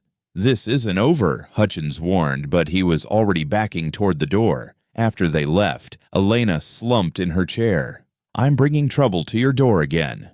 "Our door," Sam corrected. "And good. This house was too quiet anyway." "Papa never liked quiet," Rose added sagely. "He just pretended to." The next morning brought an unexpected ally. Mrs. Hutchins arrived alone without her husband's knowledge. "Keep teaching Mary," she said quietly to Elena. "I was brilliant once too, before I learned to hide it. Don't let that happen to her." She left a basket of food and a promise to send Mary back. Consequences be damned. More mothers came after that, secretly supporting their daughter's education while publicly maintaining appearances. They brought supplies, books, quiet donations. A underground railroad of female education formed with Elena as its conductor. One evening, as Elena tucked Rose into bed, the child asked, "Miss Elena, are you going to marry Papa?" Elena's hand stilled on the quilt. "Why do you ask?" "Because you look at each other the way Mama and Papa used to, like you're having conversations without words." "Would it bother you if I did?" Rose considered this seriously. "Mama told me before she died that Papa would be sad for a while, but then someone would come who'd make him laugh again. She said I should be nice to her because loving Papa is hard work and she'd need help." "Your mother was very wise." "She was. But you're wise too, just different wise. Mama knew how to make peace. You know how to make war. Papa needs both." Elena kissed Rose's forehead. "You're pretty wise yourself, little one." "I know," Rose said matter-of-factly. "Someone has to be the smart one in this family." Elena was still laughing when she came downstairs to find Sam waiting with 2 cups of coffee and a question in his eyes. "Rose thinks we should get married," Elena said, deciding on directness. Sam nearly dropped his coffee. "She does. She says you need someone who knows how to make war." "And do I?" Sam asked, setting down his cup and moving closer. "I think," Elena said slowly, "you need someone who chooses you. Not because they have to, not because circumstances force them, but because they want to build something with you." "And do you choose me?" Elena looked at this man who'd saved her without asking for anything, who'd given her dignity and purpose and a home, who courted her like she was precious but treated her like an equal, who was letting her set the pace even though she could see the want in his eyes every time he looked at her. "I choose you, Sam McKenna. I choose this ranch, this family, this fight. I choose all of it." Sam's kiss was answer enough, careful at first, then deeper, as Elena responded, months of careful courtship dissolving into honest need. When they broke apart, both breathing hard, Sam rested his forehead against hers. "Marry me," he said.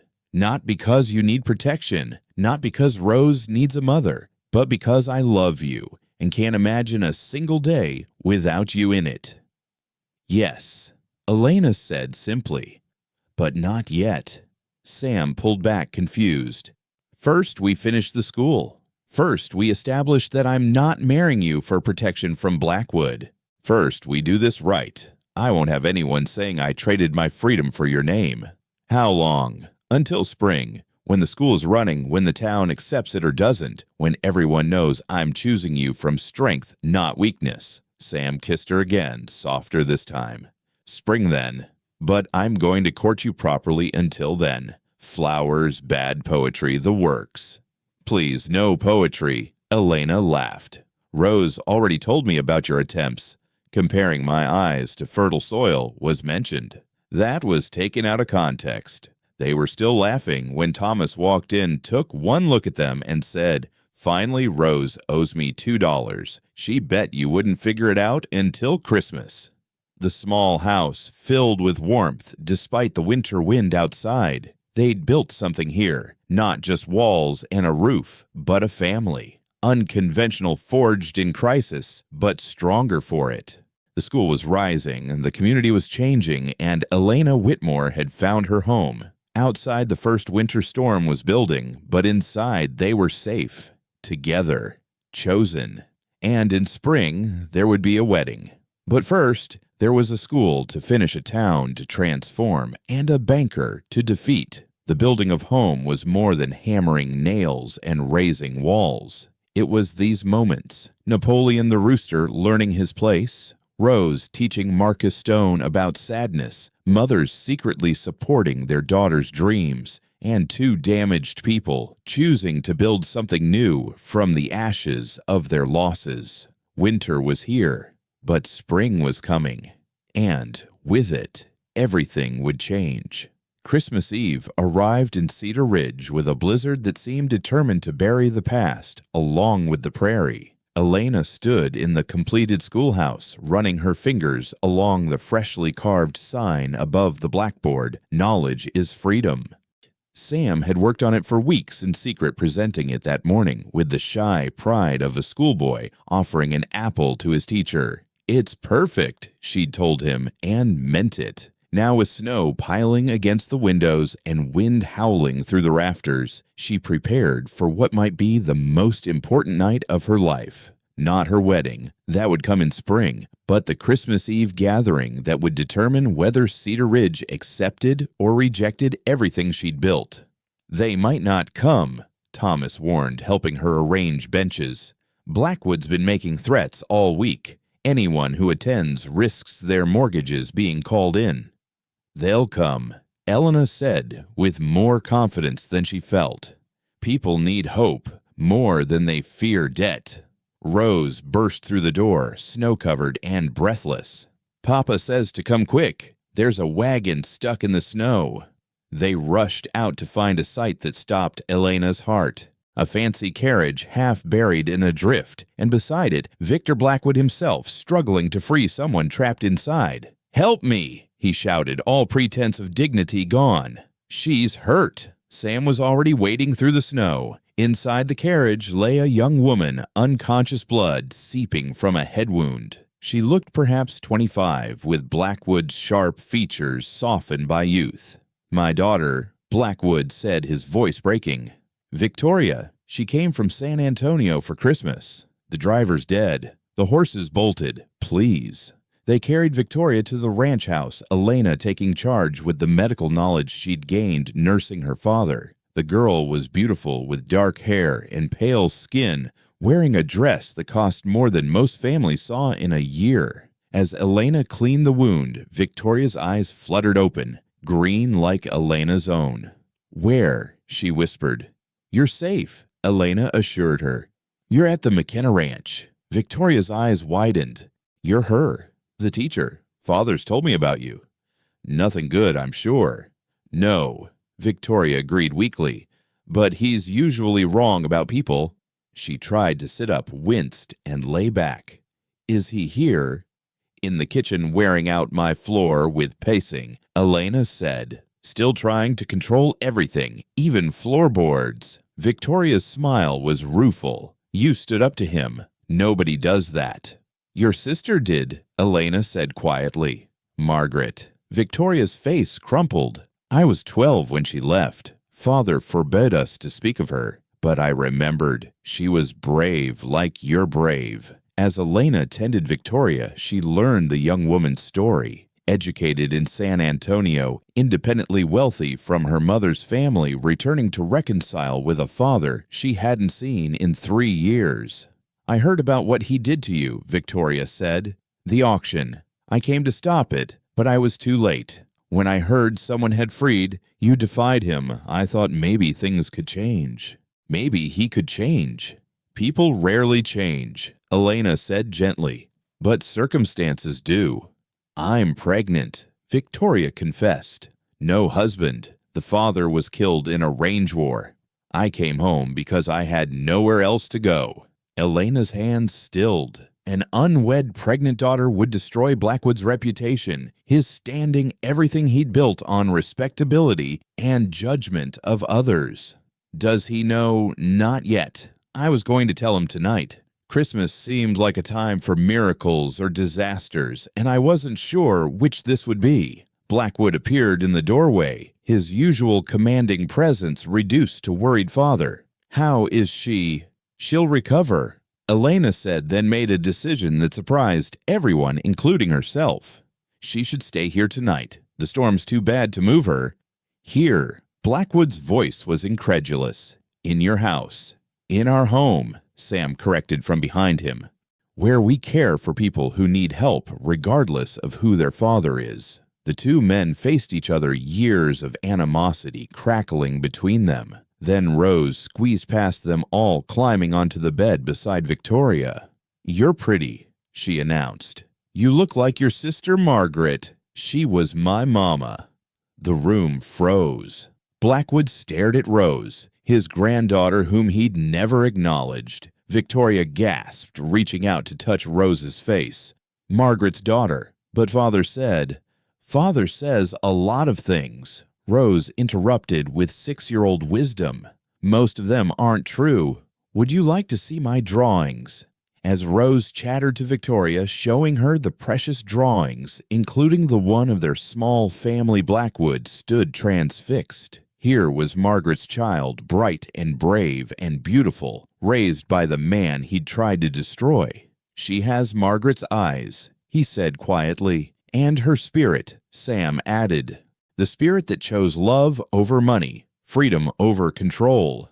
I've made mistakes, Blackwood said, suddenly, the words seeming torn from him. You've made choices, Elena corrected. There's a difference. The storm raged outside, trapping them all in this strange bubble of forced proximity. As the evening wore on, walls began to crack. Victoria told stories of Margaret from before the estrangement. Blackwood, perhaps softened by his daughter's injury, and Rose's innocent presence, spoke of his wife, who died giving birth to Victoria, how grief had hardened into control. I wanted to protect them, he said, staring into the fire. Margaret, Victoria, keep them safe, respectable, secure. You wanted to own them, Elena said, not unkindly but firmly. Love isn't ownership, Mr. Blackwood. It's release. Thomas burst in, covered in snow. Half the town's at the schoolhouse. They came despite the storm. Elena stood. I have to go. It's Christmas Eve, and I promised them a celebration.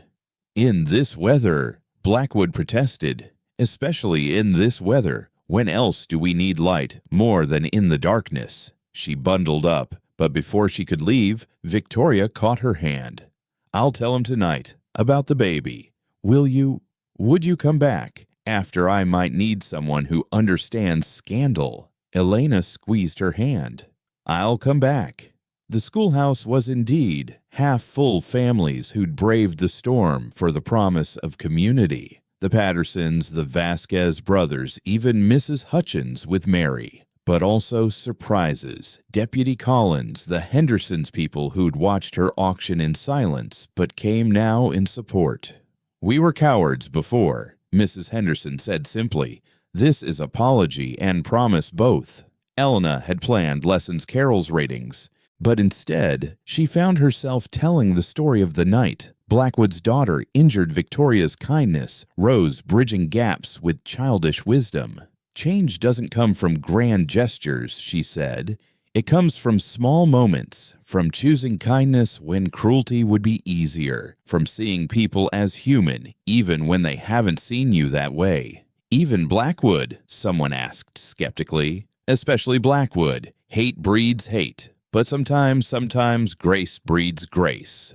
They sang carols, shared food, brought despite the storm, Mrs. Chen's dumplings, the Pattersons' cornbread, Juan's wife's tamales. The schoolhouse meant for education became something more, a sanctuary where the town began to heal from divisions that had festered for years. Near midnight, the door opened. Marcus Stone entered snow-covered and uncertain. The room tensed, but he held up empty hands. I came to hear the singing, he said gruffly. Been a long time since I heard Christmas singing. Rose, who'd come with Elena, walked right up to him. You can sit by me, Mr. Stone. I saved you a cookie. The big man looked like he might cry. He sat carefully beside the child who'd seen through his meanness to his grief. And when they sang Silent Night, his bass voice joined in rusty but true. Elena returned to the ranch house near dawn to find a tableau she'd never expected. Blackwood sat by the fire, Victoria's head in his lap, both having cried themselves to exhaustion. Sam kept watch from his chair, and Thomas dozed in the corner. She told him, Sam said quietly, about the baby. And he held her. First time I've seen him hold anyone since Margaret left. Blackwood looked up, his usual imperial bearing gone. I've lost one daughter to pride. I won't lose another. What about the scandal? Elena asked. Let them talk. I've spent so long caring about respectability that I forgot about family."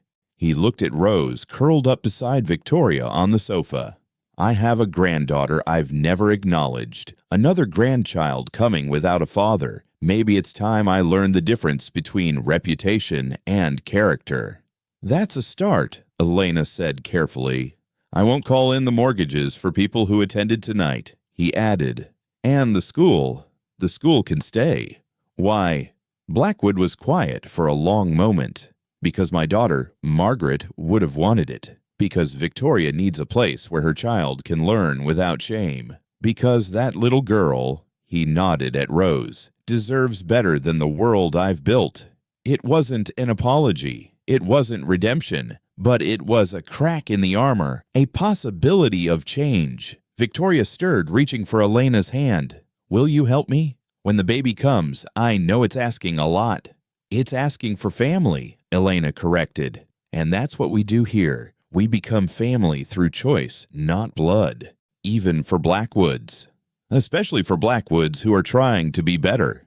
The storm broke with Christmas dawn, revealing a world transformed by snow. The town would wake to find unexpected alliances. Blackwood's carriage at the McKenna Ranch, Marcus Stone helping dig out snowed-in families, the schoolhouse standing proud despite the weather. But the biggest transformation was quieter. In the kitchen, Elena made breakfast for an impossible gathering. Sam and Rose, Thomas, Victoria, and Blackwood, later joined by Marcus Stone, who'd happened to be passing by. They ate in cautious peace like soldiers who'd called a Christmas truce and weren't quite sure what to do with it.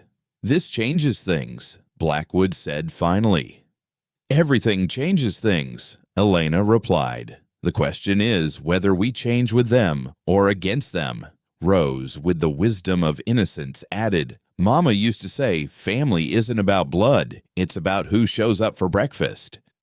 Everyone looked around the table. At the banker who'd sold Elena, the enforcer who'd threatened her, the woman who'd defied them all, the man who'd rescued her, the child who'd taught them all about courage.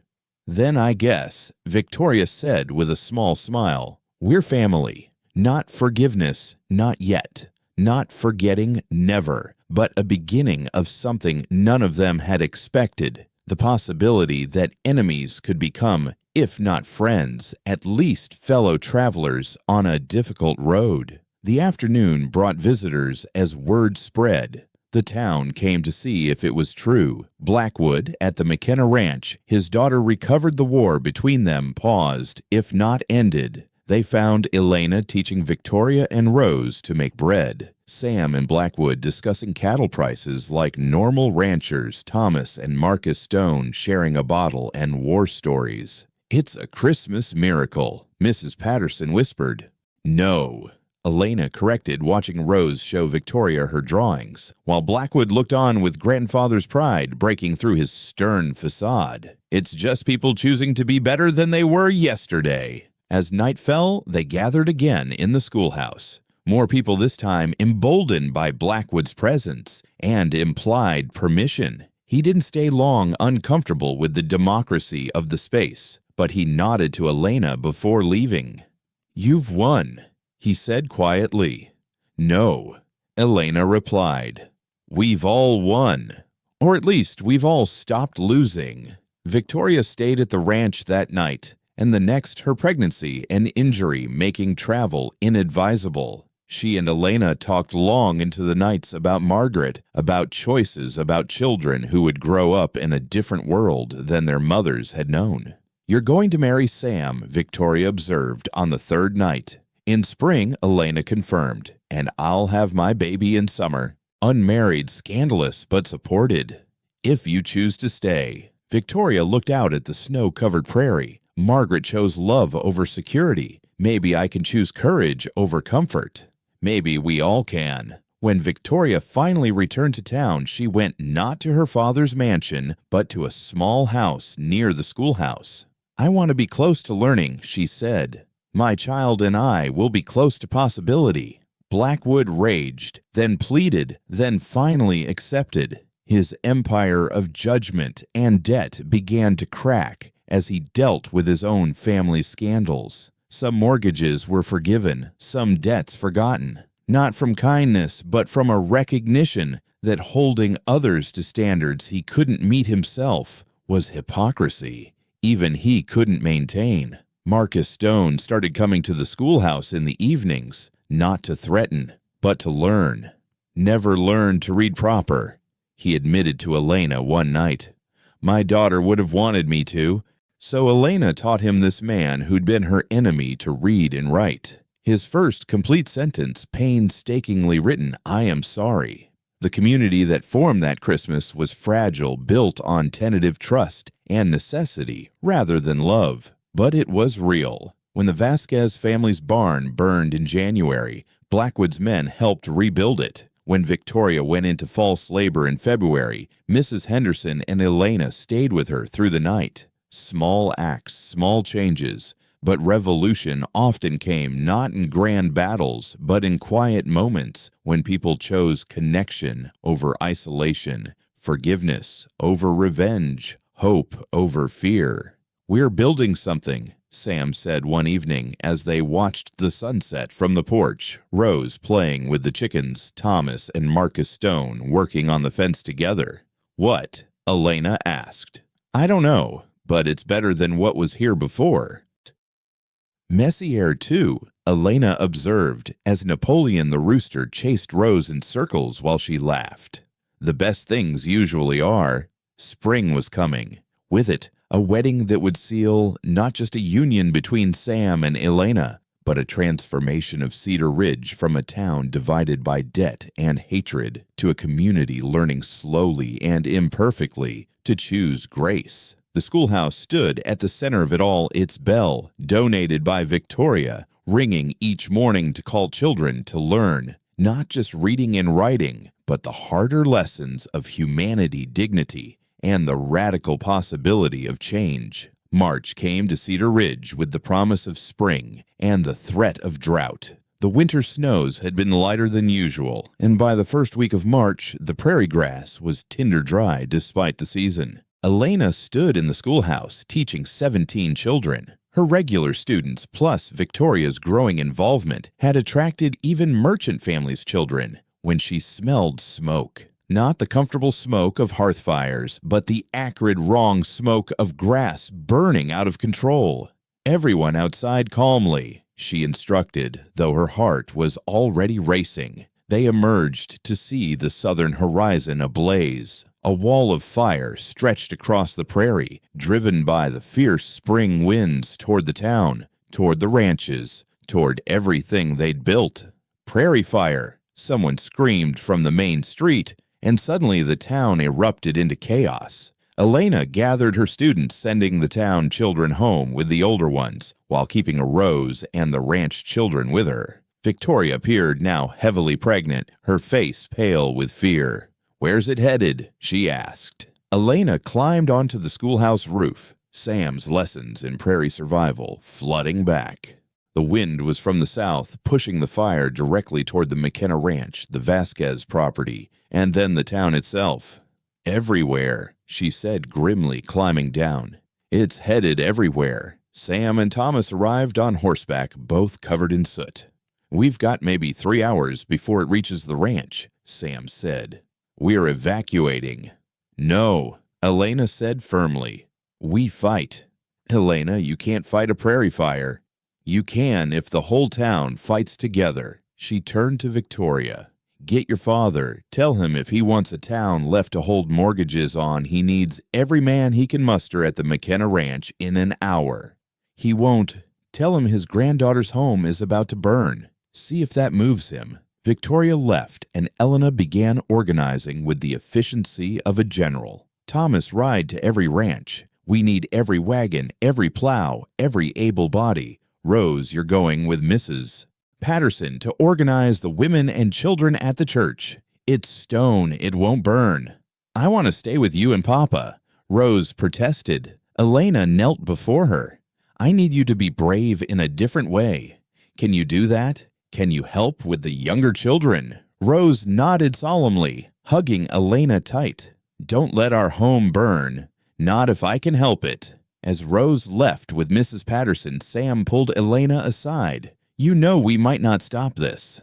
Then we'll fail together, but we're not giving up without a fight." Within an hour, an unlikely army assembled at the McKenna Ranch. Blackwood arrived with 20 men and every piece of firefighting equipment from town. Marcus Stone brought the rougher elements, former soldiers and drifters who knew about creating fire breaks. The Vasquez brothers organized the vaqueros. Even Teacher Morrison showed up sheepish but determined. "Tell us what to do," Blackwood said to Sam, and the shock of the banker deferring to the rancher rippled through the crowd. But it was Elena who took charge, her clear voice cutting through the growing smoke. "We create a fire break here along the creek. Burn a controlled line that the main fire can't cross. Teams of 10. Blackwood's men on the plows turning under the grass. Vaqueros with the controlled burns. Everyone else beats down any spot fires that jump the break." "That's insane," someone protested, "fighting fire with fire." "It's what my father learned from the Indians," Sam said, backing Elena. "It's our only chance." They worked with desperate efficiency. The plows churned the earth, creating strips of bare soil. The vaqueros, experienced with prairie burns, set controlled fires that consumed the fuel in the main fire's path. Elena coordinated from horseback riding between groups her mother's wedding dress, which she still wore for teaching, now black with soot. The main fire was visible now, an orange wall of destruction that turned the afternoon sky dark. Animals fled before it. Deer, rabbits, even coyotes running alongside ranch dogs in shared terror. The roar grew louder, like a train that never stopped coming. "It's jumping the creek," someone screamed. Spot fires erupted behind their line as burning debris carried on. The wind ignited new blazes. Elena led a charge against them, beating the flames with wet blankets, her hands blistering through her gloves. That's when she saw it. Rose's school, the building they'd raised with such hope, directly in the path of a spot fire that had jumped every break. "The school," Victoria cried, waddling forward despite her condition. "Let it burn," Blackwood commanded. "Save the houses." "No." Elena wheeled her horse around. "That school is our future." She rode toward the burning building, and Sam followed without hesitation, then Thomas, then, surprisingly, Marcus Stone. "Damn fool woman." Stone growled, but he grabbed a bucket and followed. They formed a bucket brigade from the well, knowing it was probably futile but refusing to surrender. The heat was overwhelming, the smoke choking. Elena's dress caught fire at the hem, and she beat it out without stopping her work. Then something extraordinary happened. The town children who'd been evacuated to the church saw the smoke around their school. Led by Mary Hutchins and the older students, they broke away from their minders and ran toward the fire, grabbing buckets, blankets, anything they could find. "Get back!" their parents screamed, but the children formed their own brigade, passing water with determined efficiency. "If Miss Elena can fight, so can we," Mary declared, her face streaked with soot and tears. Shamed by their children's courage, more adults joined. Soon 50 people surrounded the schoolhouse, fighting the spot fire with everything they had. Even Blackwood found himself beside Elena, throwing dirt on flames with his expensive hat. "Why?" Elena gasped between buckets. "Why help save it?" "Because," Blackwood panted, "my granddaughter loves this place. Both of them, the one here and the one coming."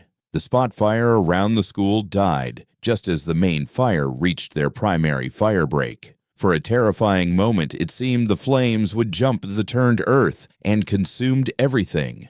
The wall of fire rose 30 feet high, the heat so intense that people fell back, shielding their faces. But the fire break held. The controlled burns had consumed the fuel. The plowed earth provided a barrier, and slowly, agonizingly, the main fire began to turn, following the wind east toward already burned areas, where it would eventually starve and die. They'd won. Barely, impossibly, but they'd won. People collapsed where they stood, exhausted, burned but alive. Elena found Sam in the smoke. and they held each other, both shaking with exhaustion and relief. "The ranch?" she asked. "Standing, scorched, but standing." "The town, safe. We saved it all." As the smoke began to clear, the full scope of what they'd accomplished became visible. A black scar ran across the prairie, but the town, the ranches, the school, all stood intact. Victoria suddenly cried out, doubling over. "The baby," she gasped. The stress. It's coming. In the chaos of firefighting, a different drama unfolded. Elena and Mrs. Henderson delivered Victoria's baby right there in the schoolhouse, while the men waited anxiously outside. The cries of new life replaced the roar of destruction, and when Elena emerged carrying a healthy baby girl, a cheer went up from the soot-covered crowd. "What will you name her?" Elena asked Victoria, who lay exhausted but radiant. "Hope," Victoria said simply. "Hope Margaret Blackwood." Blackwood wept openly when he held his granddaughter, this man who'd been so concerned with propriety, now standing covered in soot and tears cradling an illegitimate baby, named for the daughter he'd disowned. "She's perfect," he whispered. "All children are," Elena said pointedly. "Legitimate or not, rich or poor, all perfect." The fire had done more than threaten their homes. It had forged them into something new. As people dispersed to check their properties and families, they did so not as debtors and creditors, not as rich and poor, but as neighbors who'd faced death together and won. Sam found Elena sitting on the schoolhouse steps, finally allowing exhaustion to claim her. Her hands were badly burned, her dress destroyed, her hair singed. She'd never looked more beautiful to him. "You did this," he said. "You united them." "Fire united them," Elena corrected. "I just pointed them in the right direction." "Marry me," Sam said suddenly. "Now, tonight. I don't want to wait for spring." Elena laughed, wincing as it hurt her smoke-damaged throat. "I look like I've been through hell." "You look like you've conquered hell. Marry me, Elena. Let this be the day we remember, not just for the fire, but for the beginning of our life together." Before Elena could answer, Rose came running, having escaped from the church the moment the danger passed. She threw herself into Elena's arms, sobbing with relief. "You saved it. You saved our home and the school and everything." "We all saved it," Elena corrected, holding the child tight. "That's what family does." Speaking of family, Thomas interrupted, supporting a limping Marcus Stone. "This fool got himself burned pulling Nancy Patterson's kid out of danger. Might need some tending." Stone grumbled, but Elena saw the change in him. The man who'd once been Blackwood's enforcer had risked himself for a child.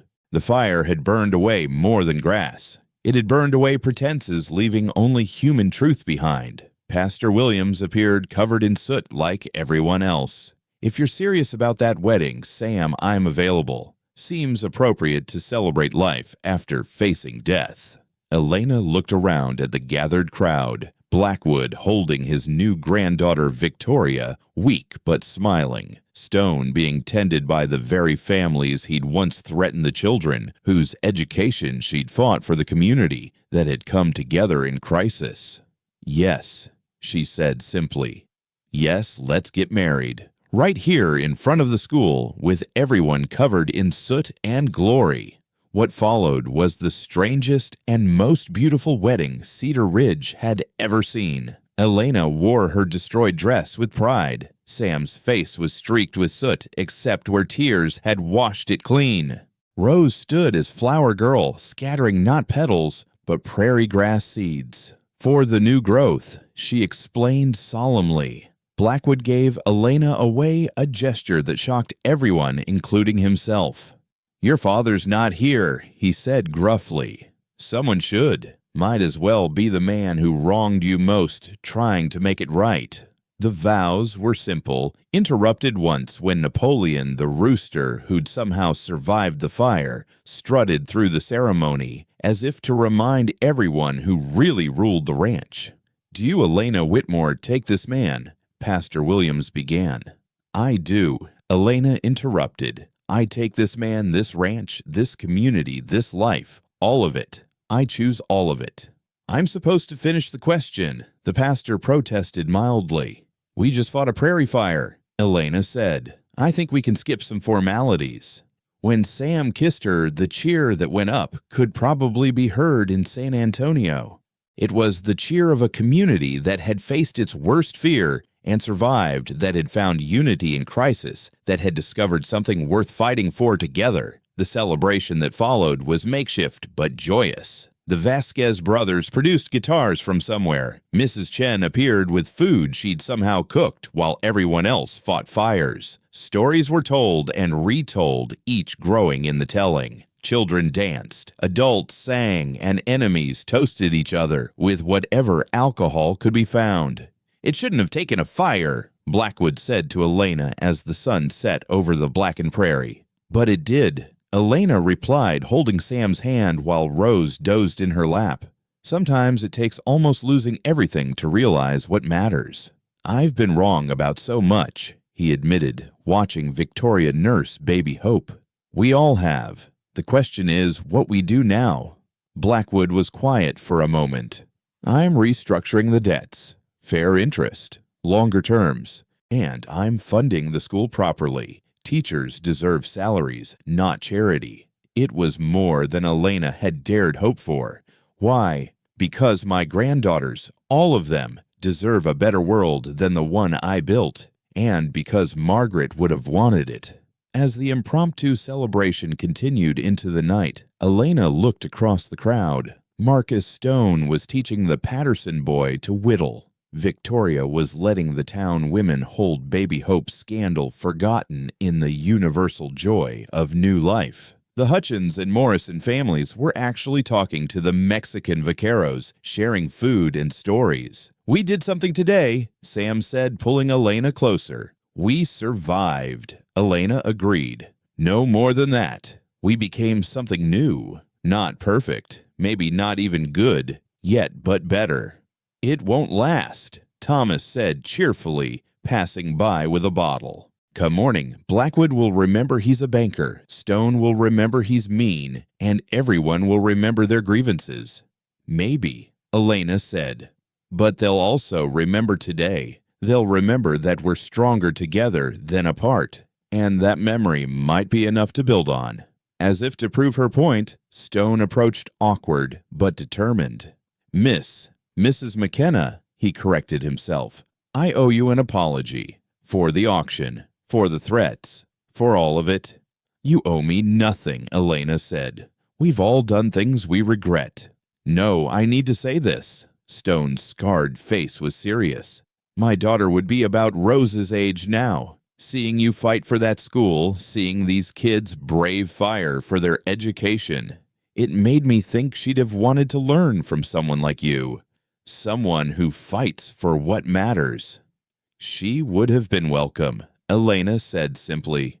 Stone nodded and walked away, but not before dropping a small bag on the school steps.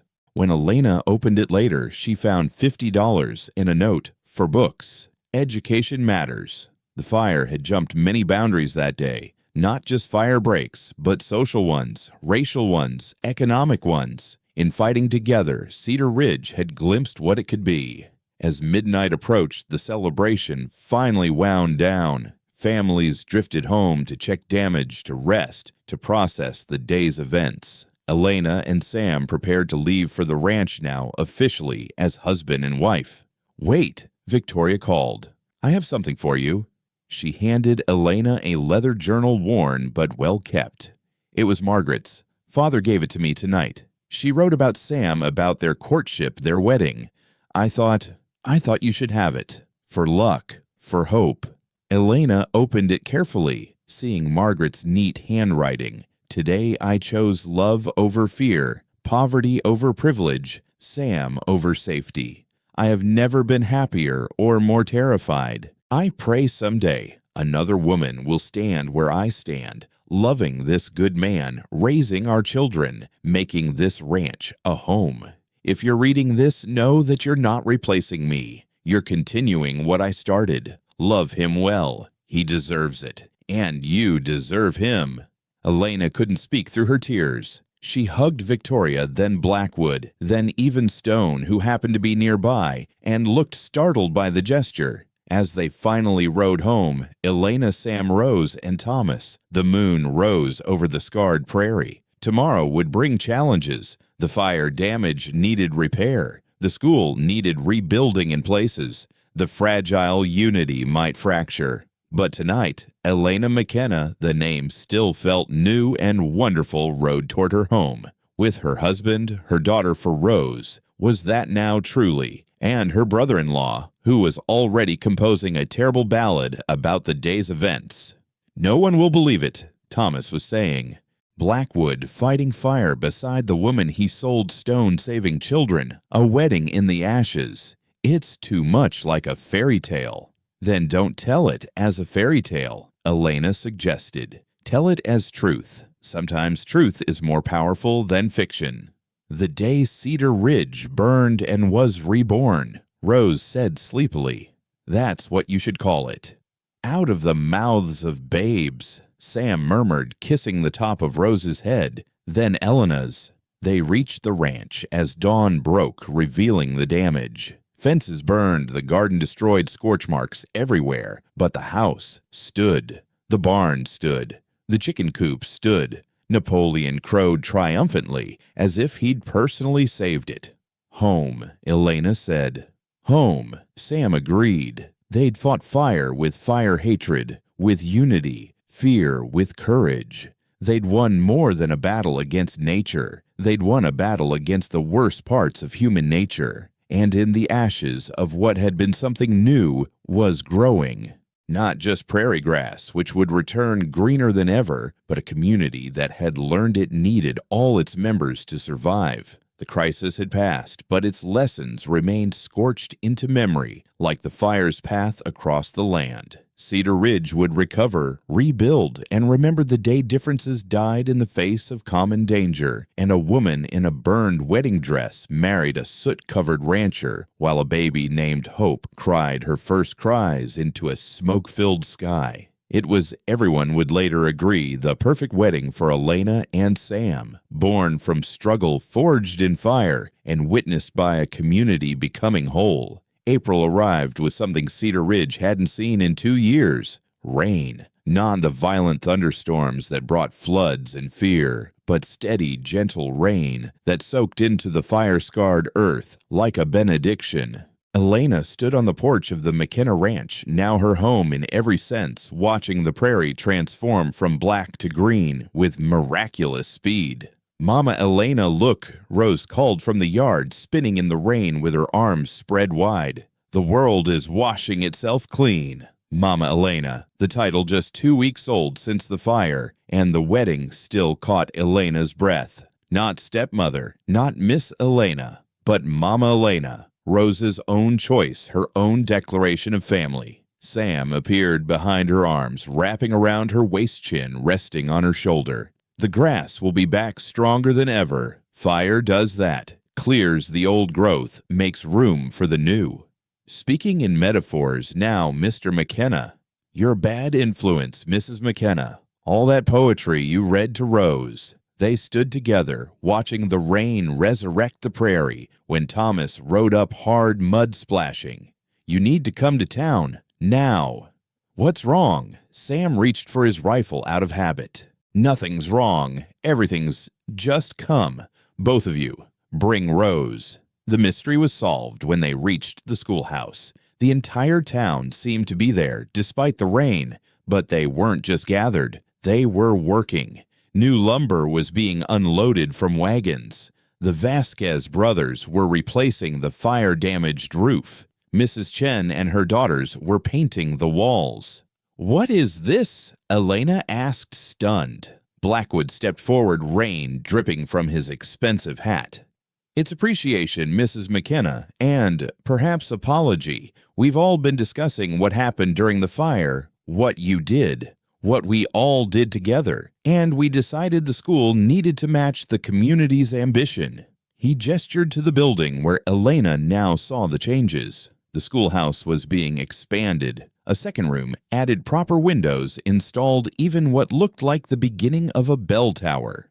"We can't accept," Elena began. "You will accept," Victoria interrupted baby Hope in her arms despite the rain. "This isn't charity, it's investment. Our children, all our children, deserve the best education possible. And that means the best teacher needs the best school." Mary Hutchins and the other students approached carrying something covered in canvas. "We made this, Mrs. McKenna, all of us together." They unveiled a sign, beautifully carved, "Cedar Ridge School, where every child matters." Even the Mexican kids, Juan Vasquez asked pointedly. "Especially the Mexican kids," Blackwood said firmly, surprising everyone. "And the poor kids and the girls and anyone else who wants to learn." Elena couldn't speak. Sam squeezed her hand as Rose danced around them, splashing in puddles. Marcus Stone approached, still awkward in his newfound peace. "I did the carving," he admitted. "Figured I owed you something beautiful after all the ugly I brought your way." "It's perfect," Elena managed. "There's more," Pastor Williams said. The town council met, informally since half of us were covered in soot, and voted. "You're to be the official school teacher of Cedar Ridge with a proper salary, a book budget, and assistance when enrollment exceeds what one person can handle." "Which it will," Mrs. Hutchins added. "I've already got 3 families from Millerton wanting to send their children here." The rain intensified, but nobody moved. They stood together, the same people who'd watched Elena sold at auction, now celebrating her elevation to respected teacher. The same hands that had held firebrands now held hammers and paintbrushes. "This feels like too much," Elena said to Sam quietly. "This feels like justice," he replied. Finally, work continued through the rain, the community laboring with an energy born of shared purpose. Elena joined them, her ruined wedding dress, which she'd kept wearing having little else, finally replaced with practical work clothes Victoria had brought. "Margaret's," Victoria explained. "Father kept everything. He said you should have them." As Elena changed in the schoolhouse, she found herself looking in the new mirror the Patterson family had donated. The woman looking back wasn't the terrified girl from the auction platform or even the defiant teacher who'd fought for respect. This was someone new, weathered by struggle, strengthened by love, recognized by community. "You look like you belong here," Victoria said, appearing beside her. "I do belong here. It just took everyone else a while to realize it."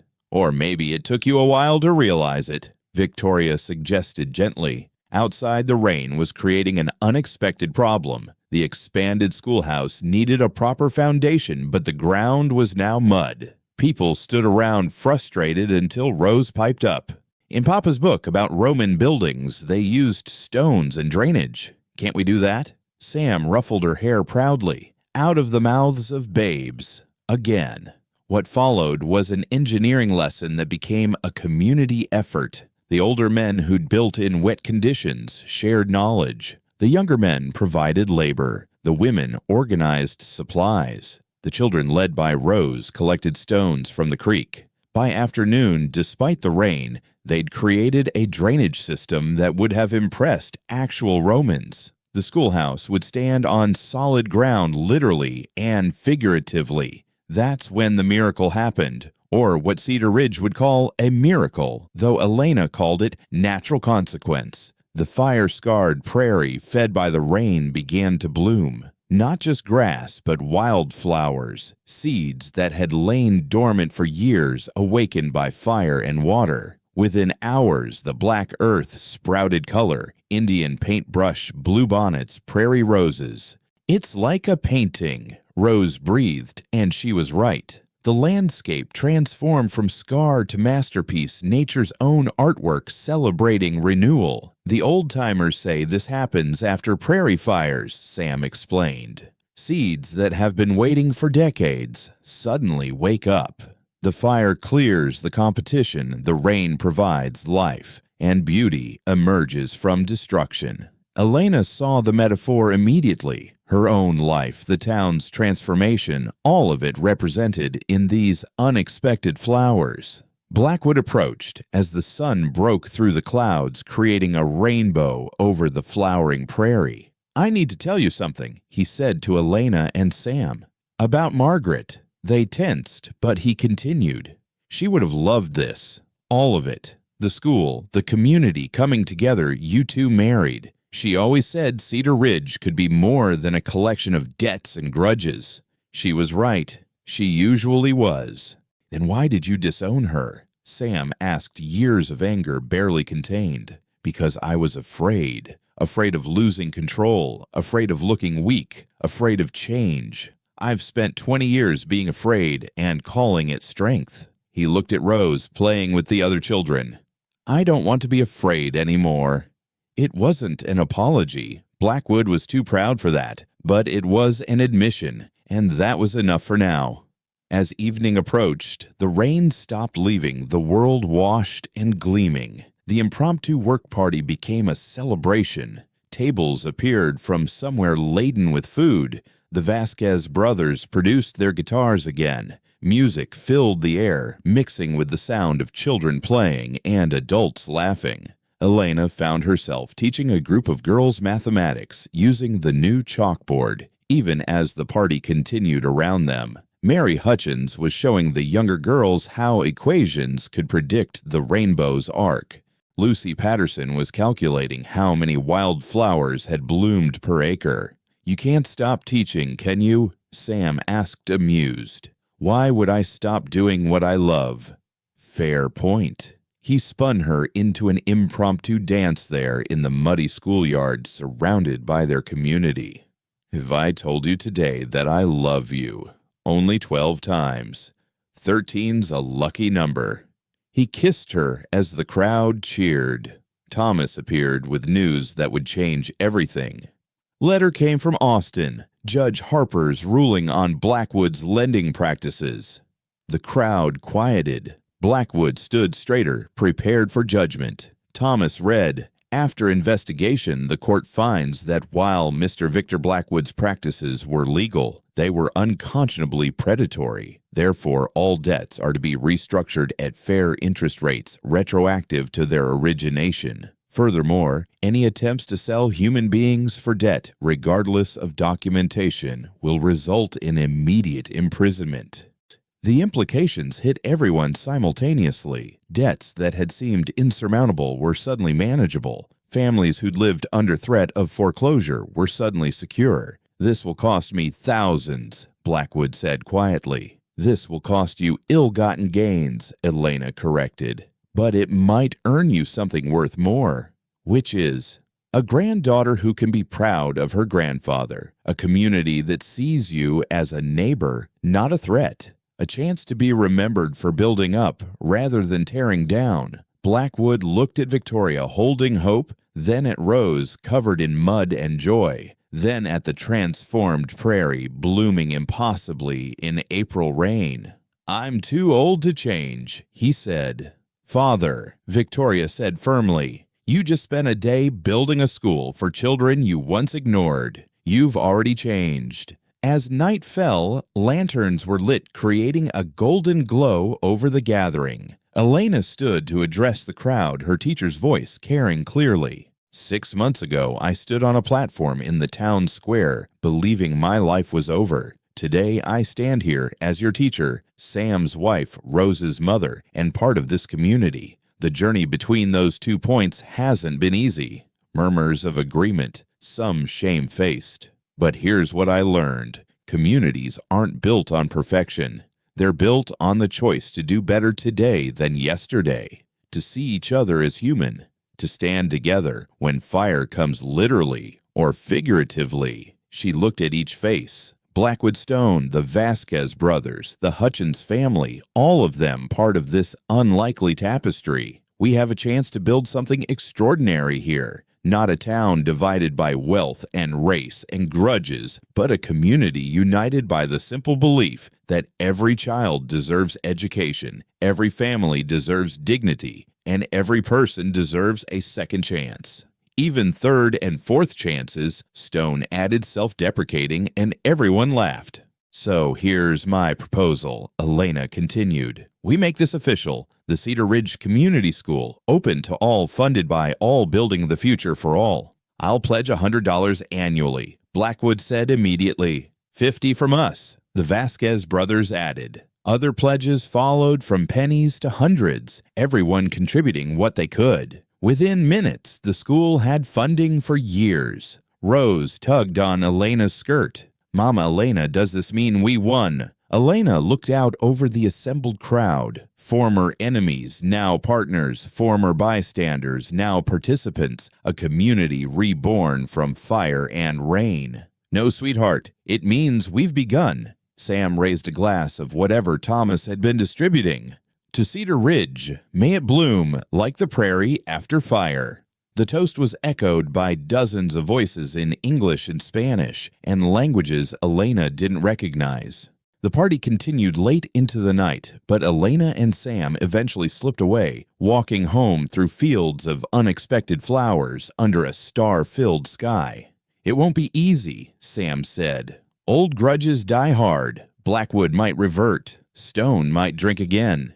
I know, Elena replied, but look what we've already overcome. Auction blocks and prairie fires, drought and hatred. We can handle whatever comes next. They reached the ranch to find Napoleon, the rooster, standing guard on the porch as if he'd been waiting for them. Even the rooster accepts you now, Sam laughed. The rooster tolerates me, Elena corrected. There's a difference. Inside, they checked on Rose, asleep in her bed, clutching the drawing she'd made of Elena months ago, the one that had first cracked Elena's defensive walls. The picture was worn, now loved into softness, but the image remained clear. 3 figures holding hands under a bright sun, the word family written in a child's careful letters. We did it, Elena whispered. We became what she drew. No, Sam corrected, pulling her close. We became more. We became what Margaret hoped for, what Rose needed, what the town required. We became ourselves, but better. Outside, the prairie bloomed in the darkness. Seeds that had waited decades for their moment, finally reaching toward the sky. Inside, a family that had formed from loss and struggle, settled into sleep, safe and whole and home. Tomorrow would bring new challenges. The school would open properly. Victoria's baby would grow. Blackwood would struggle with change. Stone would fight his demons. The community would face tests. But tonight, Cedar Ridge slept peaceful under stars and flowers, transformed by fire, renewed by rain, and united by the simple revolutionary idea that every person mattered. The resolution hadn't come through grand gestures or dramatic confrontations, but through small acts of courage, multiplied by many hands. The rebirth wasn't just of the prairie, but of human decency growing wild and beautiful from scorched earth. And at the center of it all, a woman who'd been sold as property now stood as the town's teacher, married to a good man mother, to a remarkable child, and builder of futures. The rain had come, the flowers had bloomed, and Cedar Ridge would never be the same.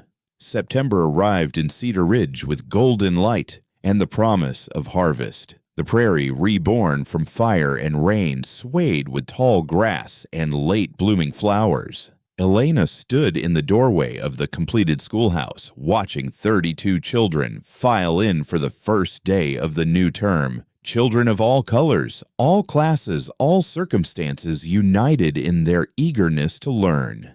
"Mama Elena, should I ring the bell?" Rose asked, her 7-year-old face serious with responsibility.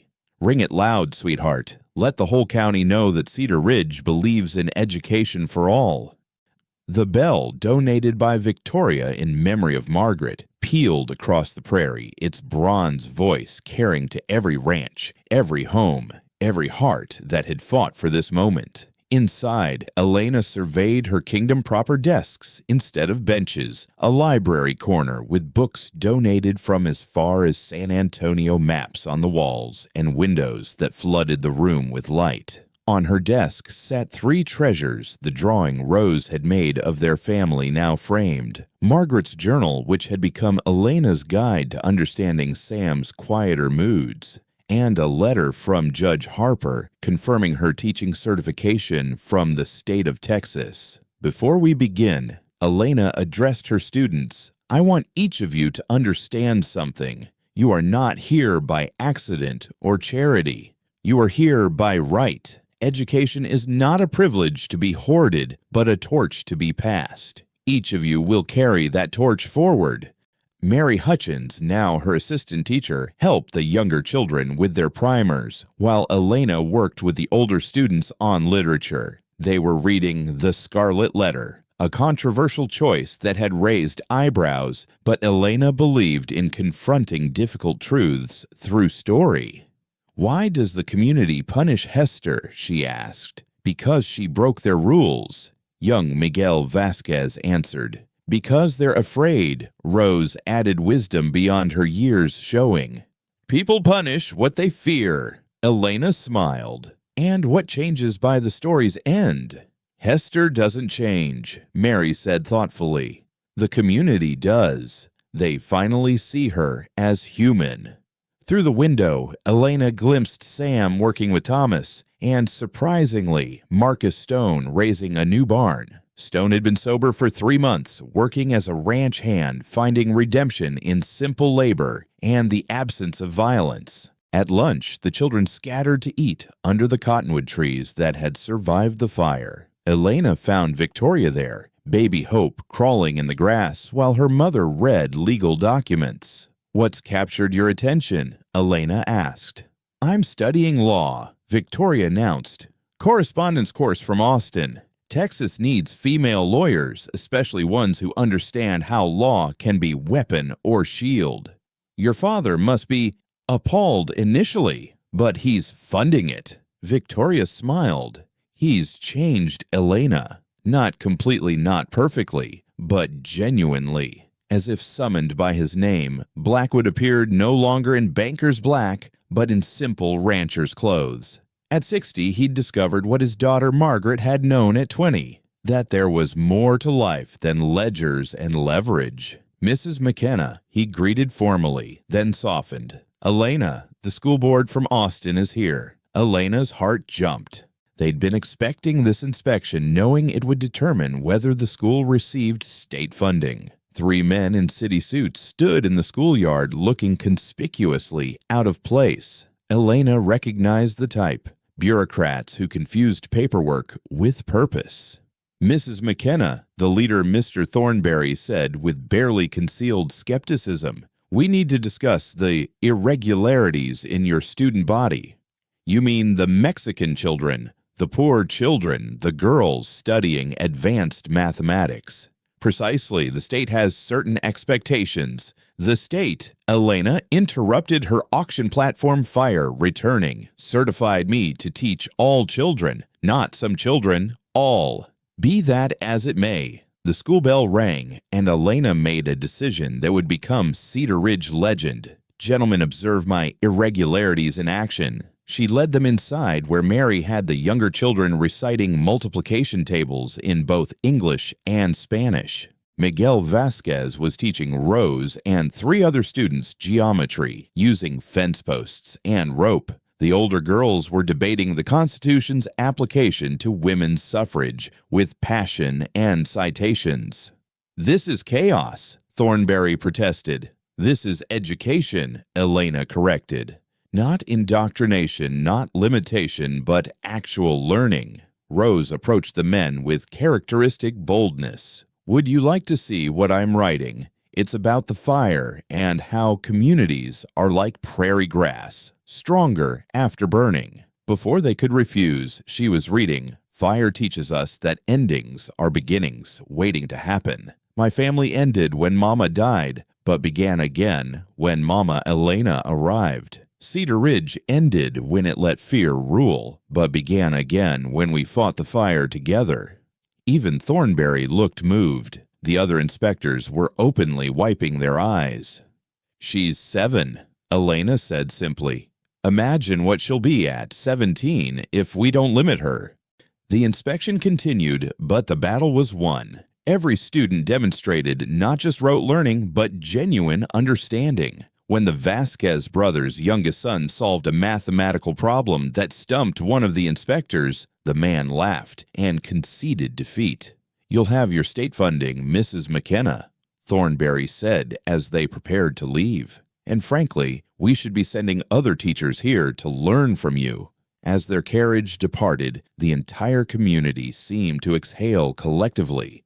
They'd done it. The school was official, funded, recognized. "Celebration tonight," Thomas shouted.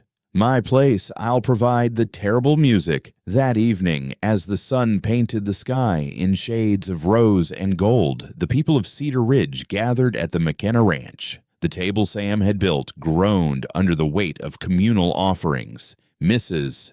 Chen's dumplings, the Vasquez family's tamales, Blackwood's surprisingly excellent cornbread. He'd been taking lessons from Elena and Stone's contribution of fresh-caught fish.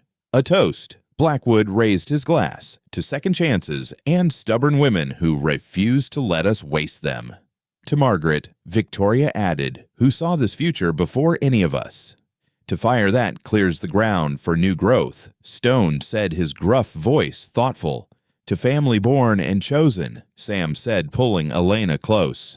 To education, Rose shouted, and everyone laughed and drank. As the evening deepened, Elena found herself on the porch, with Sam watching their community, their family, celebrate. The Hutchins and Vasquez children played together. Blackwood taught baby Hope to clap. Stone and Thomas argued about fishing techniques with the passion of brothers. "We did it," Sam said softly.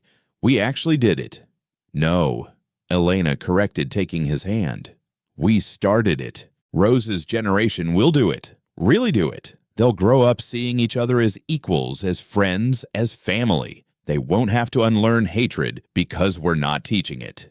"You really believe that?" Elena watched Rose teaching the younger children her Prairie Fire song, their voices mixing in innocent harmony, Anglo and Mexican rich and poor, all just children singing. "I do," she said firmly. "Every child in that school is proof that change is possible. Every family here tonight is evidence that enemies can become allies. Every flower on that prairie demonstrates that beauty can rise from ashes." Pastor Williams called for attention, his voice carrying across the gathering. "Before we end this celebration, I think we need to acknowledge something. A year ago, Cedar Ridge witnessed a shameful event, the auction of a human being. Today, we celebrate that same person as our teacher, our neighbor, our friend. Elena McKenna, would you say something?" Elena stood, all eyes upon her, but this time with respect rather than pity or lust or indifference. "A year ago, I believed my story was ending. I was wrong. It was beginning. Every person here played a part in that new story. Some of you found courage. Some found conscience. Some found family. We all found that we're stronger together than apart." She looked at each face, memorizing this moment. "But here's what matters most. This isn't my story alone. It's Rose's story of finding a mother, Sam's story of finding love after loss, Victoria's story of choosing courage over comfort, Mr. Blackwood's story of choosing family over fortune, Mr. Stone's story of finding redemption, this town's story of becoming a community." She paused, emotion thickening her voice. "My mother died believing she'd failed. My father died apologizing for not being enough. They were wrong. They gave me the strength to stand on that platform unbowed. They gave me the education to teach your children. They gave me the faith that people can choose to be better. And all of you proved that faith justified. So here's my promise. As long as I draw breath, the Cedar Ridge School will welcome every child. As long as I have strength, I'll fight for their futures. As long as I have voice, I'll speak for those who've been silenced. This is my vow, my choice, my joy." The applause was thunderous, but Elena wasn't finished. "And here's my challenge to you. Keep choosing courage over comfort community, over division, love over fear. Keep proving that change is possible. Keep showing your children that different doesn't mean dangerous. Keep building the world Margaret dreamed of, that Victoria fights for, that Rose deserves. As she sat down, Sam whispered, "You know you just gave them homework, right?" "Teachers always give homework," she whispered back, and he laughed, kissing her temple. The party continued under stars that seemed especially bright, as if the universe itself celebrated this small victory over darkness. Children fell asleep in their parents' arms. Stories were told and retold, already becoming legend. Plans were made for harvest festivals, Christmas celebrations, spring plantings, a future that everyone could share.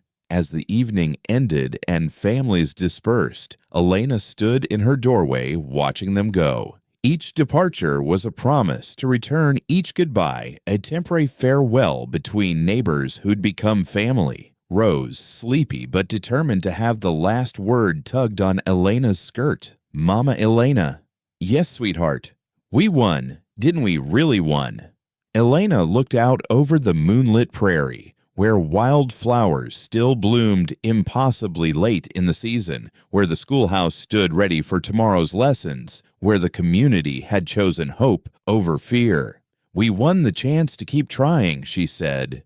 "And that my darling girl is the only victory that matters." Sam scooped Rose up, carrying her to bed while she mumbled about prairie flowers and multiplication tables. Elena followed, pausing at Margaret's chair, now her chair, where she'd first felt welcomed into this family. Through the window, she saw a light still burning in the schoolhouse. Marcus Stone was there practicing his letters by lamplight, determined to read by Christmas. The sight brought tears to her eyes, not of sorrow, but of profound gratitude. "Thank you," she whispered to Margaret's spirit, to her parents' memory, to the God who'd turned an auction block into an altar of transformation. Sam returned, wrapping his arms around her. "Ready for bed, Mrs. McKenna." "Ready for tomorrow, Mr. McKenna." They stood together, looking out at the prairie that had burned and bloomed, at the town that had transformed, at the future they'd built from ashes and determination. The message was clear, written in wildflowers and children's laughter, in reformed hearts and rebuilt schools. No person is property, no soul is beyond redemption, no community is beyond transformation. It just takes one person willing to stand up, one voice willing to speak out, one heart brave enough to choose love over fear. The harvest moon rose over Cedar Ridge, blessing the small town that had learned the hardest lesson of all, that we rise or fall together, and rising together despite everything is always possible. The story that began with a girl in chains on an auction platform ended with a woman free-loved and essential to her community. But really, it never ended. It continued in every child who learned to read, every family that chose kindness, every moment when someone remembered that dignity isn't negotiable and humanity isn't for sale. And in the schoolhouse on the blackboard, Elena had written for tomorrow's lesson 5 words that summarized everything. Every person has infinite worth. The prairie grass swayed in agreement, the stars bore witness, and Cedar Ridge slept peacefully, knowing tomorrow would bring new challenges, but also new chances to choose courage, community, and compassion. The ending was really just another beginning, and that perhaps was the greatest lesson of all.